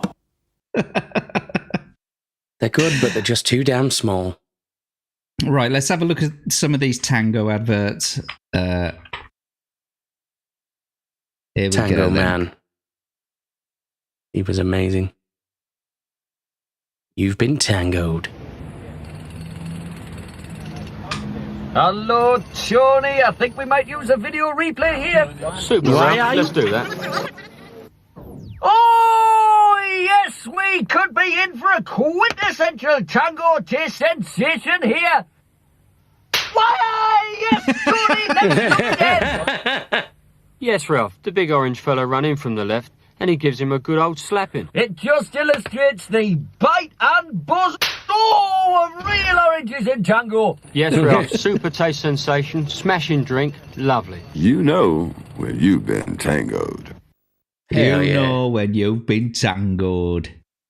Aye. Why, aye.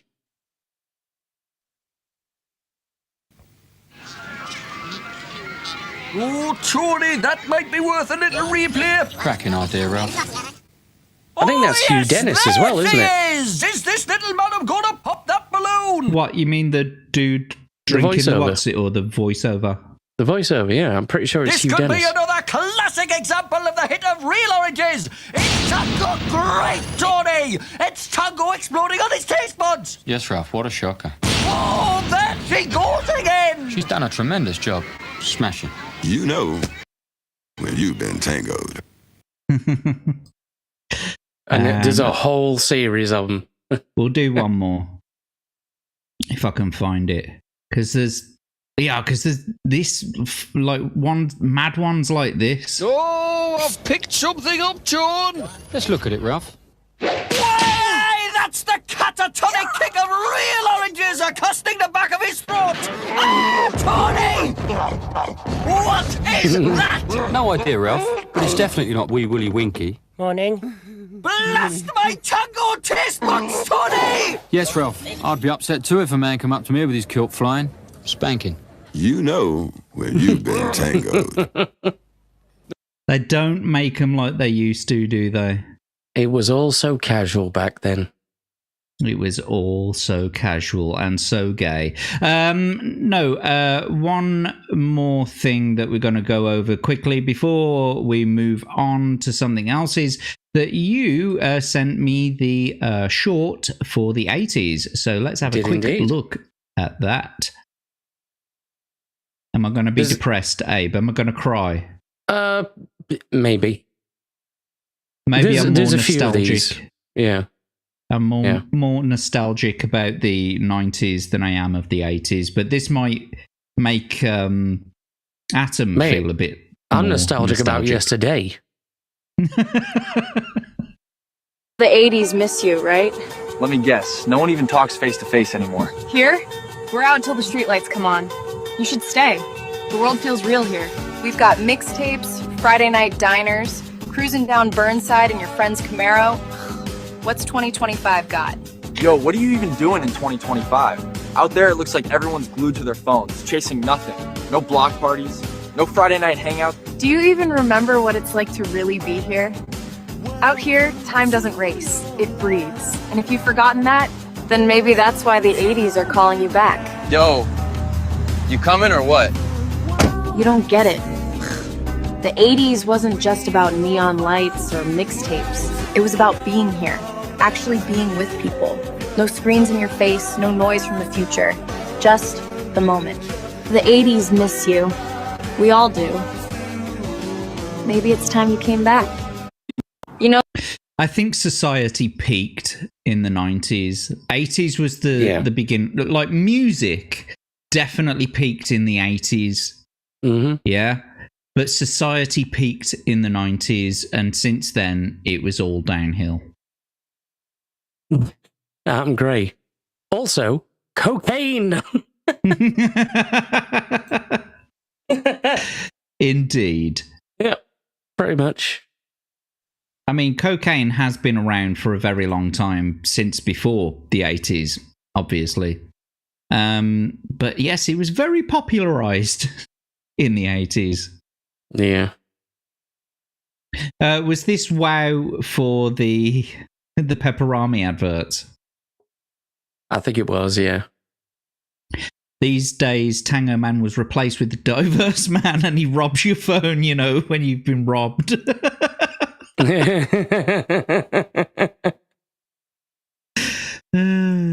80s, big hair, shoulder pads. Shoulder pads was more of a 90s thing, weren't it? I would say mid to late 80s going I into don't the know. early 90s. Maybe.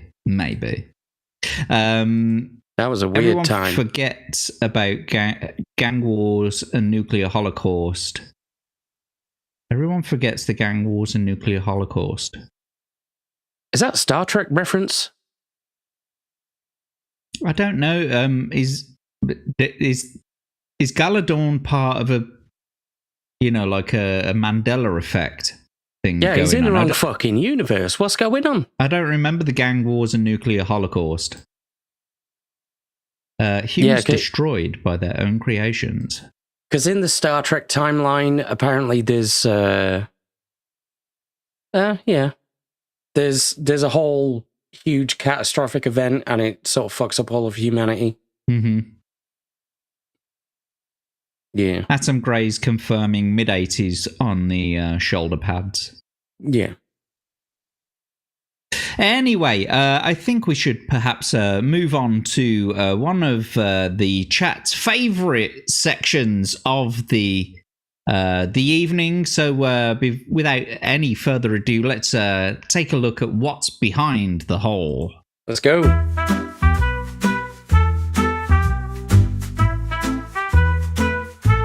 What's behind the hole? Oh. What's going on? Apparently. We're just normal men. Innocent men. Innocent men. There we go. It's me. Oh, yeah. Behind the hole. Mouth shut. We're hoping that you know what's behind the hole today. However, it's very unlikely that you do. So today we're going to start off with this lovely image of perhaps a person or a thing, and we've got some lovely new music as well. So here we go then, boys and girls. We're going to start playing now. So let's give it a go. Can you hear that? I can't hear it.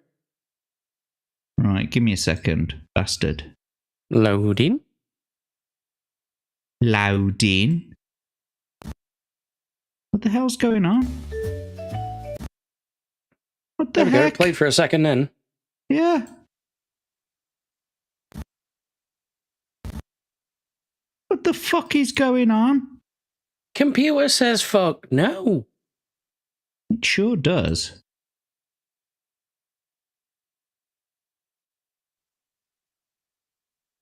What is going on? Leave it at you, slag.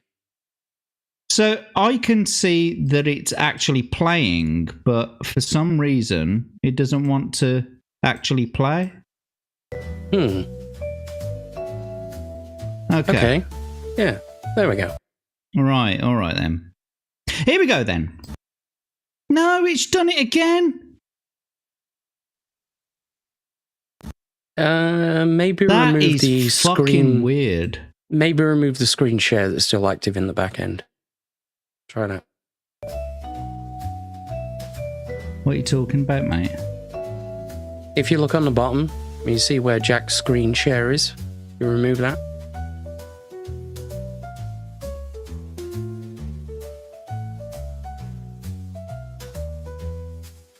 There we go.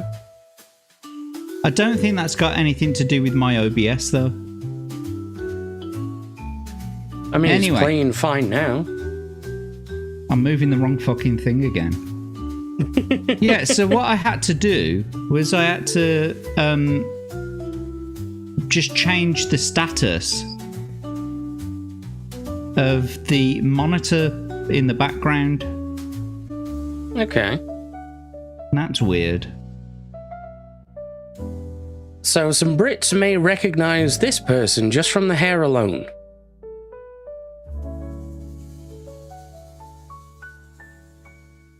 What have we got here? We got another mouth. It's not my mouth. You see, now the music stopped. We've got some strange teeth for sure. Is he yawning? Is that what's going on there? Maybe. Look at the... Oh, he's got eyes like mine. Who is it, boys and girls? Who do you reckon it is? Oh, Crimson's coming in clutch straight away. Of course he is. Yes, Crimson. Well done. You got it right. It is, of course. It's Doddy. It's Ken Dodd. Doddy. And he's Diddy Men. Well the done, absolute Crimson. Legend. Yeah. You've met him, haven't you? I have indeed, yeah. Why don't you tell the chat about you meeting him? So I went to the theatre with my family probably 20 odd years ago. And Ken Dodd, right, is notorious for doing ridiculously long shows.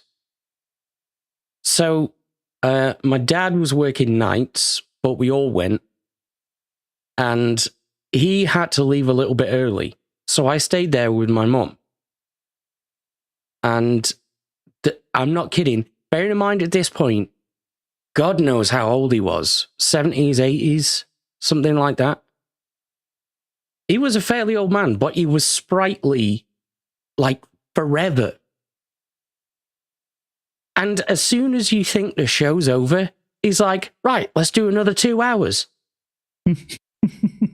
And, like, even though people are enjoying themselves, they're like, oh my God.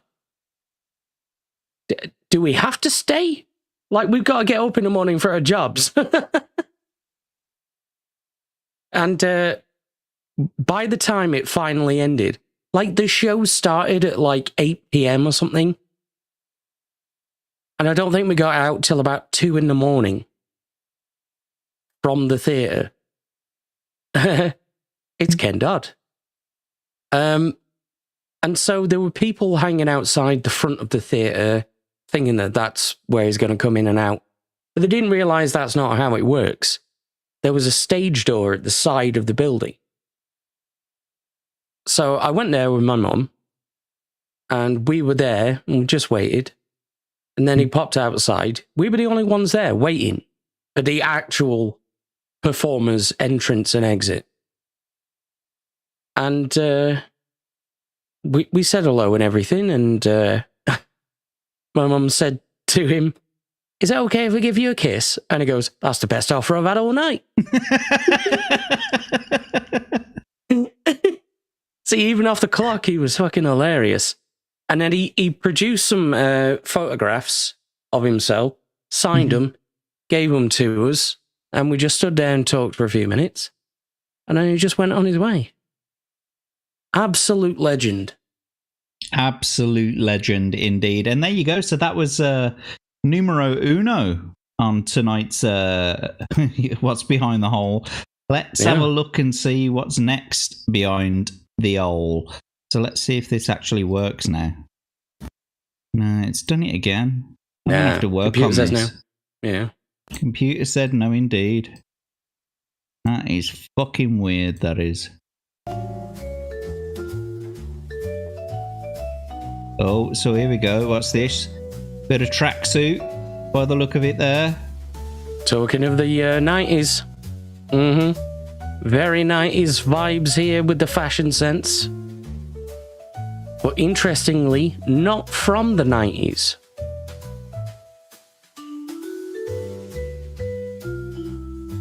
Who could it be?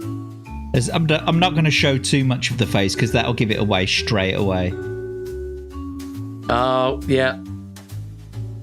Has he got it already? Some people have guessed it already, yeah. Crimson again was first. Steve got it. Mud crab, aka may contain traces of seafood. You were close. But I think we can give that to you anyway. It's Vicky Pollard from Little Britain. Played, most famously, by Matt Lucas. By Matt Lucas, indeed. And we were... Gene Simmons, fuck's sake, look at us. Close enough. Close enough. Oh, yeah, you were close. You were close, but no cigar. Steve's got it as well. It's good, but it's not right. Yeah, it's good, but it's not right. Vicky Pollard, of course, played by Matt Lucas. Let's have a quick look if I can see. Fucking hell. Just JK, I thought it was Rebel Wilson. I mean, that's a good guess, to be honest. It's that's not a bad. fucking good guess. So let's see if I can find an image of Matt Lucas a while ago. Oh no, I tell you what, I'll do this image here because this is an image of him, like a side by side comparison. So here we go. Where is it? He's lost a lot of weight, but it sort of looks like he's lost a lot of health at the same time. He looks like he's got fucking AIDS. That's yeah, what it looks like he's dying, for fuck's sake. All right, here we go. Add it to the scene. Bigger up. There you go. So Vicky Pollard, yeah, is played by Matt Lucas, and he looked. The one on the right is what he used to look like, yeah, but now he looks like an albino fucking Somalian. Is what he looks like. That bulb head. Like genuinely, I mean, look at the state of it. Yeah. I mean, fair play to him, you know. Look, he may have needed to lose the weight. Fair play to you, Matt. You've lost your weight and all that kind of stuff. Fair enough. But you're looking a bit purple. Got to be honest with you. Looking a bit purple in the lips and that. Yeah, he looks like an albino demon. Holy shit. Yeah. Pretty sure I saw something like that in the movie Legion. Where were we? Why can't I? What's going on now? What is this shit? Get away. Get out of here. Go. It doesn't want to go. How do I get you've back? got to stop sharing first. Right. There you go. Anyway, last one. I don't even remember who this was. Oh, that guy. Yes, that guy. Here we go then. Last one then. Let's move it. Oh, yes, I remember who it is now. Okay. Mm-hmm. Right then. Fucking music. It's driving me fucking insane, that is. The fact that it wouldn't fucking play properly. You can't even hear it at all now. No. Have I removed me from the scene? Can I? No. No. You're still on. All right, well, sod it then. There we go. Sweet. Ooh, that's a glittery top by the look of it. Heart necklace. Nice. What colour's that hair, Abe? I'm colourblind. I'd say it's kind of brownish and blondish all at once. Which is funny. The music's gone. Yeah. Considering her natural hair colour is in fact black. Is it? It is. I've got a feeling that Crimson Shadow might actually get this one as well. I think he will, yeah. I mean, just looking at that smile, you can tell who it is. You know who that smile belongs to. He's fucking got it again. He's got it again. Sake. 3 for 3. It was not Raquel Welch, but Lorraine Kelly. Can you see my growler? Some annoying wench. You're right. It is some annoying wench.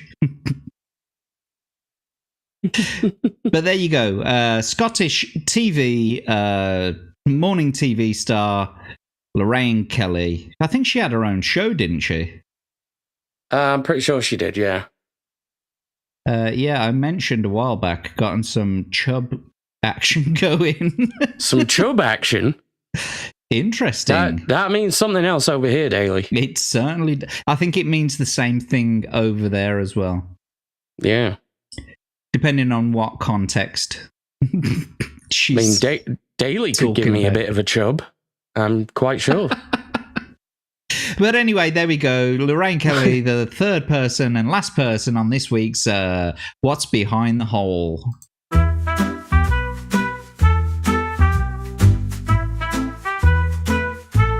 What's behind the hole? So there we go. We did it. We got through it, boys and girls. We did it. That was fun, wasn't it? Oh, wow. Aye. Fucking lovely. We've done the British Crisps thing. We've done the Fuji Flop. What else have I got in my bookmarks? There's a couple of other things I think I've got in my bookmarks.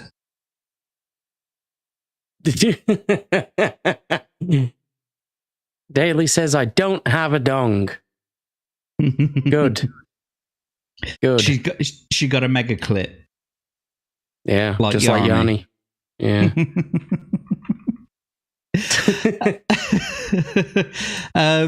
So, what do you think? What do you make of this, Abe? This girl said, I made you cookies and this was the plate. What the fuck is that? It's like you asked AI to generate a plate of cookies. Imagine that, right? You come home, the girl says, I made you cookies, and then she just gives you a picture of AI-generated cookies. You're like, shit. Yeah, what are you thinking in the chat, guys? What would you eat those cookies? Hey? I'm waiting for you to... I'm waiting for the thing in my ear. I'm waiting for him to... At the end of the day, it's still basically the same ingredients. So I guess it's edible. Sans the AI. Yeah, it just looks horrific. Yeah. Looks like shite. Shite. Oh, don't spritz bottle us, Daly. God damn it, Daly. Undercooked Toll House cookies. She didn't let them cool either. Is that what happened? Is that what you reckon happened?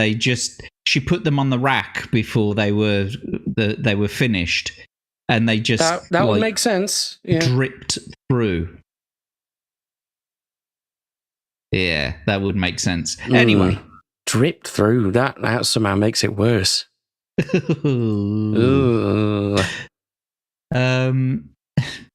was something you said before the show started, and you said maybe we should. Oh, it was about Michael Barrymore, weren't it? Yes, it was. Yes. Are we gonna? We ain't got enough time, I don't think, to talk about him. Maybe we can. Should we talk about him? No, we'll save it for another time. We might have to build up to that one. Holy shit. Indeed. One thing I did want to bring up that's not over the mega click comment. Yeah. She did not own a rack. I guarantee she did not.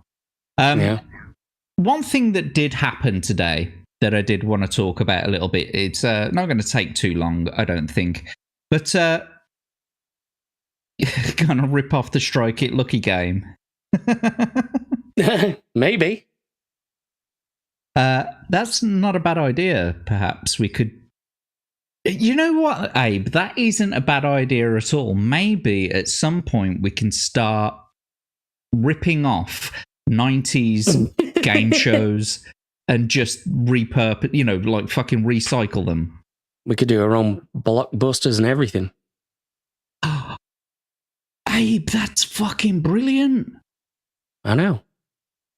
A lot of people probably don't know what Blockbusters is, but let's give them a little taste of it now. Yeah. Blockbusters. Dun, dun, dun, dun, dun, dun, dun, No, it's not the same as the video rental service. No. No. Very different. So Blockbusters is a show hosted by Bob Holness, who was a TV presenter back in our day. Oh, back in my day, I tell you. And it was really mainly aimed at teens, wasn't it? I was going to Like say retards, but yeah, I mean, same difference. Yeah. Teenagers. Sure. So let's add this to the scene. Because B-roll. it was on Holness. No, Bob Holness, not Butt Holness. Okay, now. Butt Holness, yeah. Yes, close enough. You definitely do have some good ideas, Steve. Yes, so he here we does. go then. It's Blockbusters. This is a game show that used to be on like during the after school hours, and so it was really aimed at teenagers. Yeah. I'm already dancing to it. Hell yeah.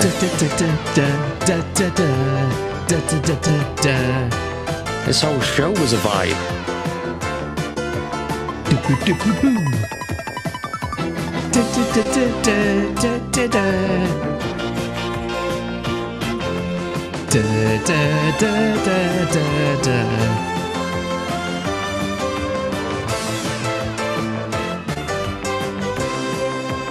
And here is the host of Blockbusters. Look at Bob these Holness. graphics. 1983. Yeah. Hello and welcome to Blockbusters, a brand new general knowledge quiz game in which we give away some magnificent prizes, not only to the contestants but also to the schools they Didn't he wear represent. glasses later Because you see, on? the contestants He's got 'em in this down there series are all aged on between his 16 desk. and 18. No. But first let me tell you that the game is unique. Oh, There you yeah, go. yeah. They says it was between 16 and 18, so they're playing for schools. In one particular aspect. One person plays two to test the old adage, two heads are better than one. So let's see the heads and meet the people who are going to play Blockbusters. Bob Holness wants to see your head, Abe. What are you going to show him?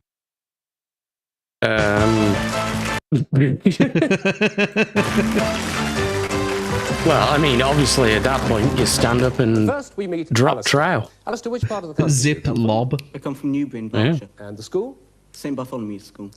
Do you do anything outside school? You're one of those people that concentrate solely on schoolwork. No, I just sit in the house. I sit in the house all day watching Blockbusters. I love you, Yeah. Bob. No, I'm just gay and retarded. Well, I fly with the Combined Cadet Force as often as I can. Do you? What do you Oh, fly? that's actually pretty based. Enjoy it, don't you? Oh, good. I ask your interest for a particular reason, and that is that the interests do tend to tie in with some of the big prizes that come later in the series. Let's find out the interests of the opposition, so to speak. It's Verity and Ruth. Which is which? I'm Verity. Right. Verity, what are you interested in? I like sailing. I like dolls, and I like pretty pictures, and I like colouring. I like throwing dolls down a well. And then... What the fuck? Then I like to tell them that you have to put the lotion on. Or it gets the hose again.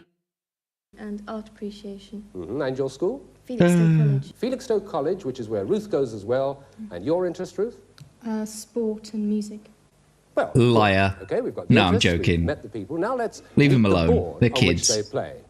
Now, the object of the game is that our pair, who are blue, fight their way across the board. They can do it like that, in a simple way, or perhaps in a more complicated way, for instance, like that. While that's going on, the single player is fighting his way down the board, or blocking as he goes. He can do it simply, or, again, in a more complicated way. The games are played on a 2-to-1 basis. In other words, the team which wins 2 games goes on to play that gold run I mentioned, but we'll explain all that when it happens. Ooh, the Right gold now, run. Let's play. No, right. So essentially, the idea of the game is one team plays left to right, one team plays top to bottom, You got to pick a letter, and he's like, you know, he says, "Oh, I'll have a C, please, Bob." And then Bob Olness says something like, "What C am I?" or something like that. It's like, I've got a few fucking choices, Bob. Well, yeah. What C am I? Is it cunt, Bob? That's correct. Now you get to choose letters as we go during this game, except for the very first letter in each game, which is suggested to us by the flashing letter on the board. And don't forget, I'll tell you this. There's his once, glasses. in this particular game, anyone can answer. There we go. Iconic. Time. Here's your first one. Stand by the buttons. What S is the correct name of the pedal of a piano, sometimes called the la? Yes, Ruth. Sustaining pedal. Sustaining pedal is right. Well done. Good start. Is it shit stain, Bob? With encouragement, what's your next choice? That's correct. E, certainly. What E in Dallas? What E was popular during the 90s? Was it E's, Bob? Is the correct answer E, Bob? That's correct. It was a trick question. That's Verity. Miss Ellie. Ellie is right. Well done. Another blue. That makes the connection on the left-hand side, and it's your choice, Verity. A, please. A, first letter there, which will take you further What across. A has devastated the homosexual community throughout the world? They all go for the button there, but Ruth gets there first. Australia. Australia is correct. Well done. Australia was correct.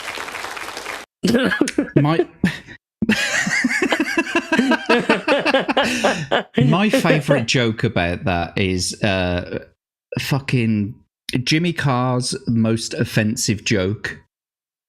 Yeah. And it goes something like, if only we could raise enough money to raise enough money to send to Africa for mosquito nets, then we would be able to save millions of mosquitoes from endlessly getting AIDS. I heard one of his recently where he was like, he was doing more controversial shit because he just really couldn't give a fuck anymore. Yeah. And he was like, I'm about to do a joke about dwarves now. And if you're a dwarf and you're offended by this, grow up.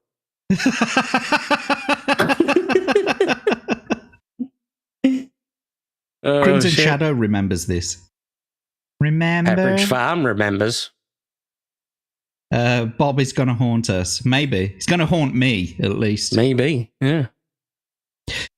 Just JK, the theme song is catchy, and this is the beautiful thing. Maybe we should do something on a game show or old TV theme tunes, because there's, like, nowadays, they don't even put theme tunes on things. There was a whole thing throughout, like, the very early 2000s to like mid 2010s where the title credits would literally just, like, remember Lost?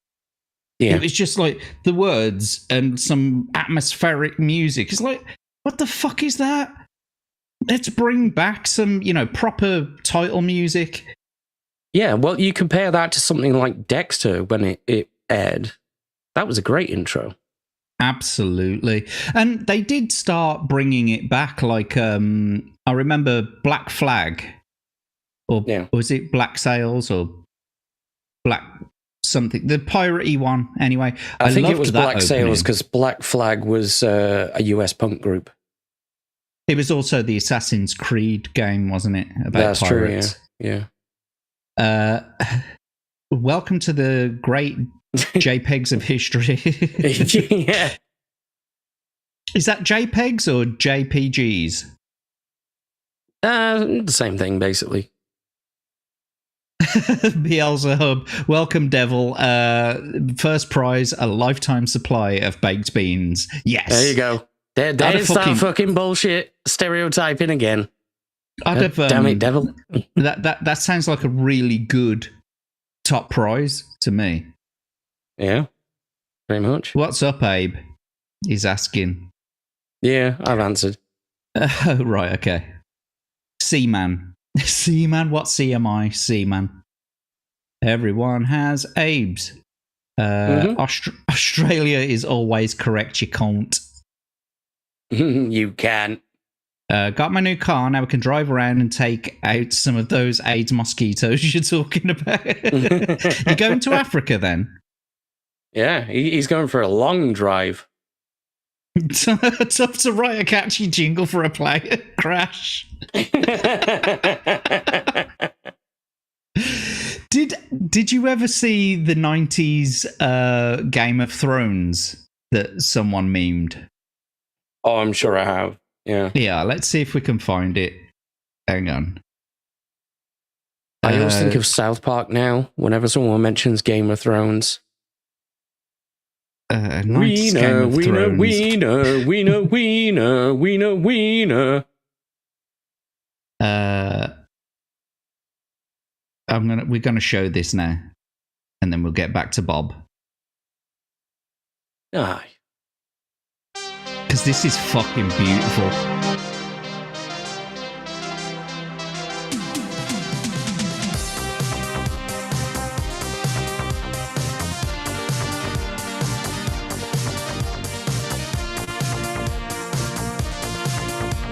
Somehow it looks better by being shittier.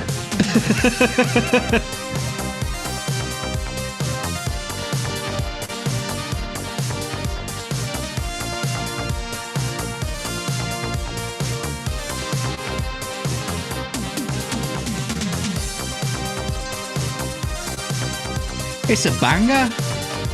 Yeah.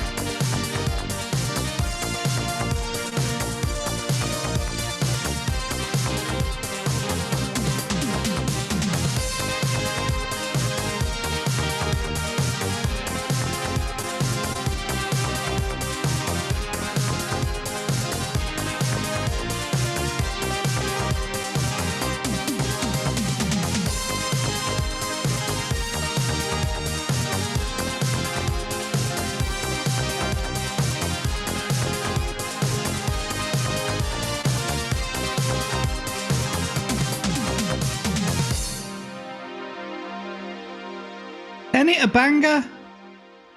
That's pretty damn sweet. Anyway, back to blockbusters.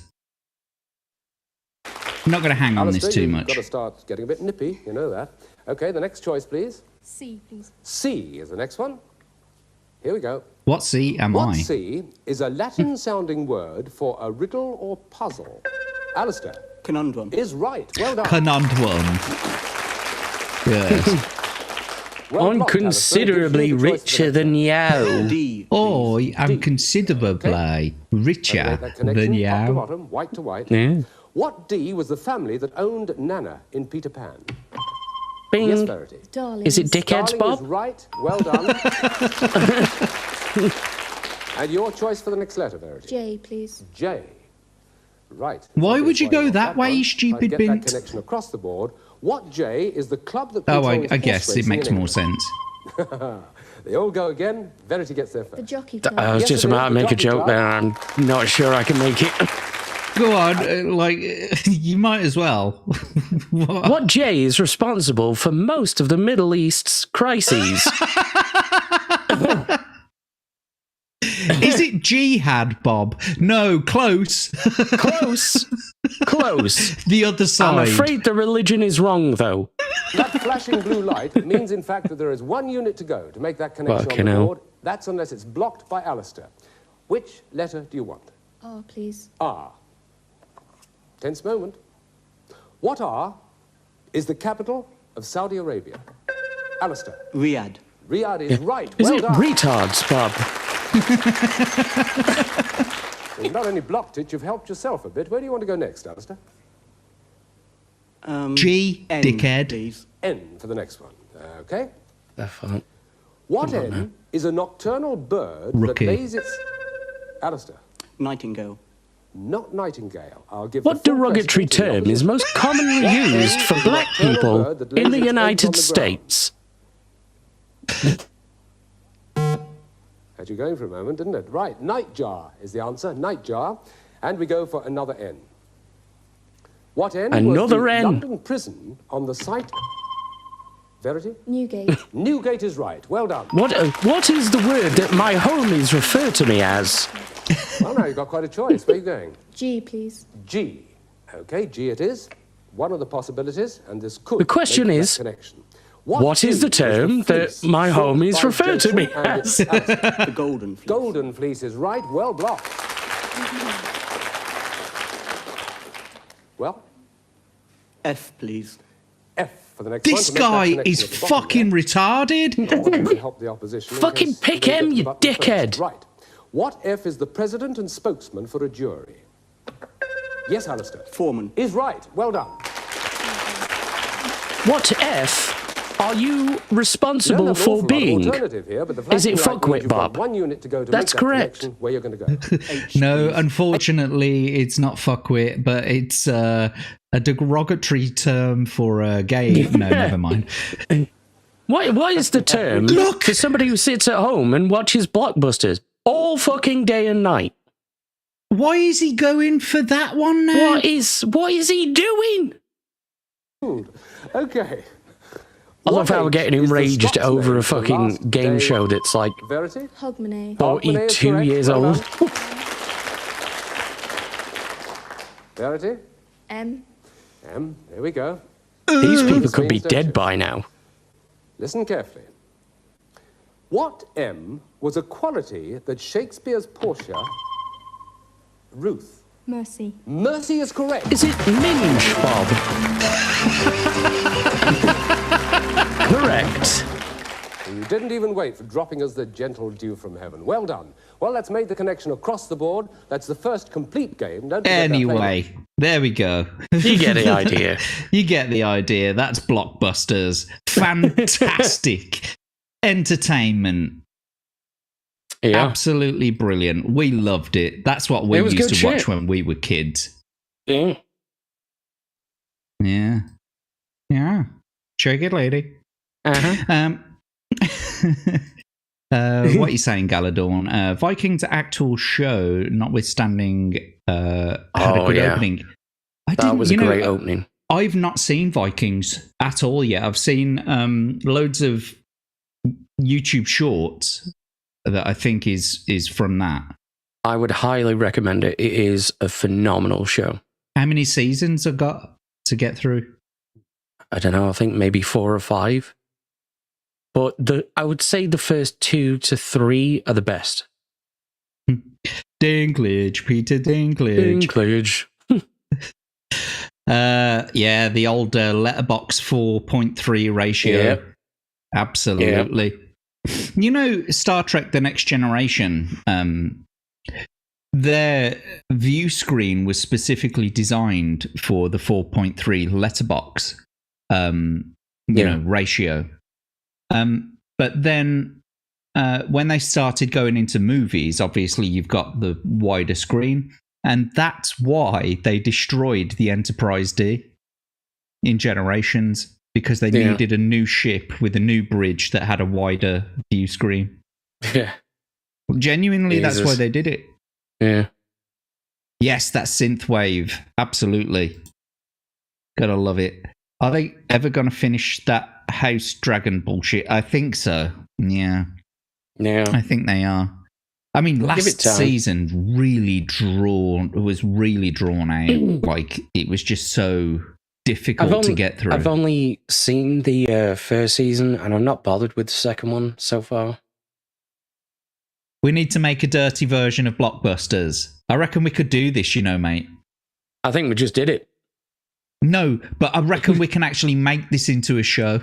There we go. There we go. New stream idea. Let's do this shit. Yeah, who was it who was asking earlier? It was a guy who was sleepy, wasn't it? Might have been, yeah.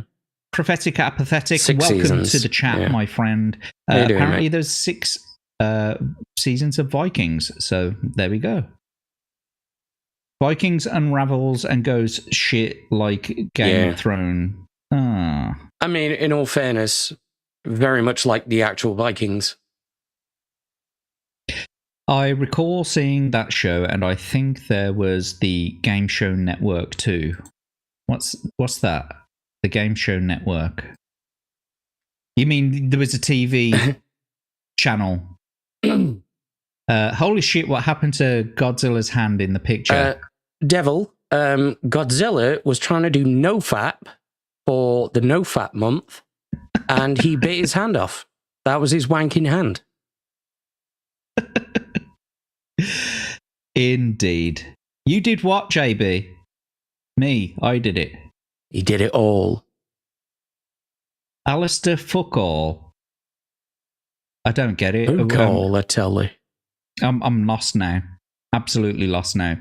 However, yes, perhaps we can do something to do with some game shows. I wonder if... I don't know. I'll have to look into it, because you know what I'm like with my programming and stuff like that, yeah? Mm-hmm. So we'll see about that. I'll see if I can actually mock up a Blockbusters type thing, and we'll get some lewd questions. Yeah? And we'll see if we can do it. And then that means that we'll be able to invite a couple of people on. Yeah. Yeah, we get people we know as contestants. You and I were talking about doing a game show in the back rooms, weren't we? Like a couple of weeks ago, we were talking about doing some kind of game show. Maybe this is what we can do. Maybe. And whilst we're hosting it, we can both be called Bob, just to confuse the shit out of people.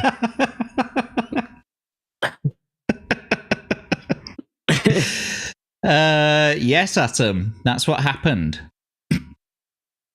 Risti Pani Amazon. Yeah. Indeed.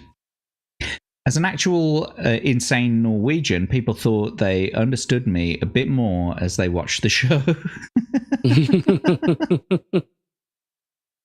Well, there we go. I think we should start wrapping it up, maybe. Did you have anything else you wanted to talk about? No, not really. Nah, me either. No. Yeah. No. Anybody in the chat got anything they want to talk about? No? All right. No.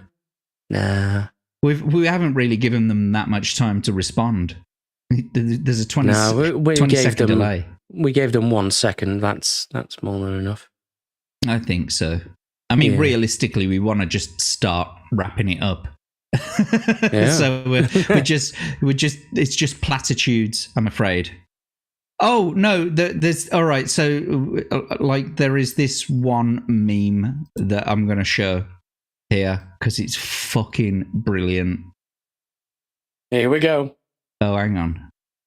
I don't know if you've seen this yet, Abe, but I've got to show it. Here we go. Give it a go. It's bigger up. And bigger up here. Here we go then. You ready?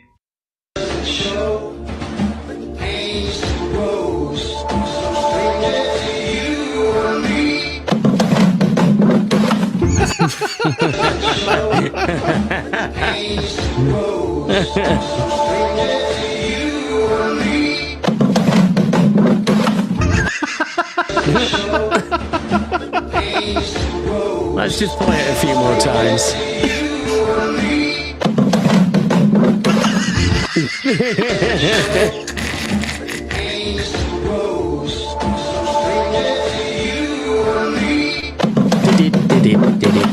One more. Once more. Just one more time. One more.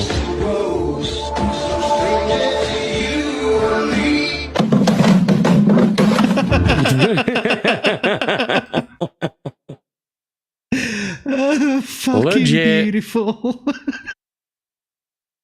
Steve says like a bloody horse falling over. I'm literally crying. Christ, that was good. Oh. Anyway, let's start wrapping her up. So, Abe, give us a go then. We've got another 10 minutes for you to list off all the things that you're doing this week. What are you doing? Hell. Where are you going to be? I don't know. Let me check what day it is now. With Tuesday, mate. Tuesday the 17th. We always do this show on a Tuesday. I don't know. Days of the week don't exist to me anymore. They're just all relative to what stream I've done last. Okay, well, tomorrow / later today, because it is now Wednesday, I'll be on a Hump Day Chinwag. Thursday and Friday, I'll be recording more Stargate stuff with the full Aussie crew.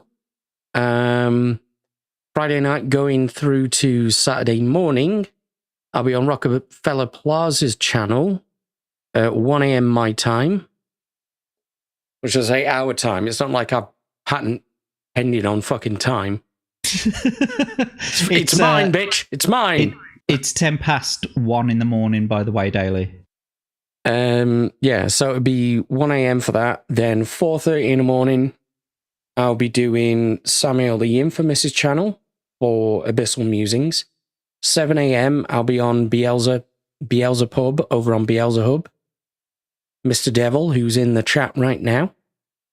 Then later on, I'll be, I think it's round about 11 or 12 the same day. I'll be on the full Aussie.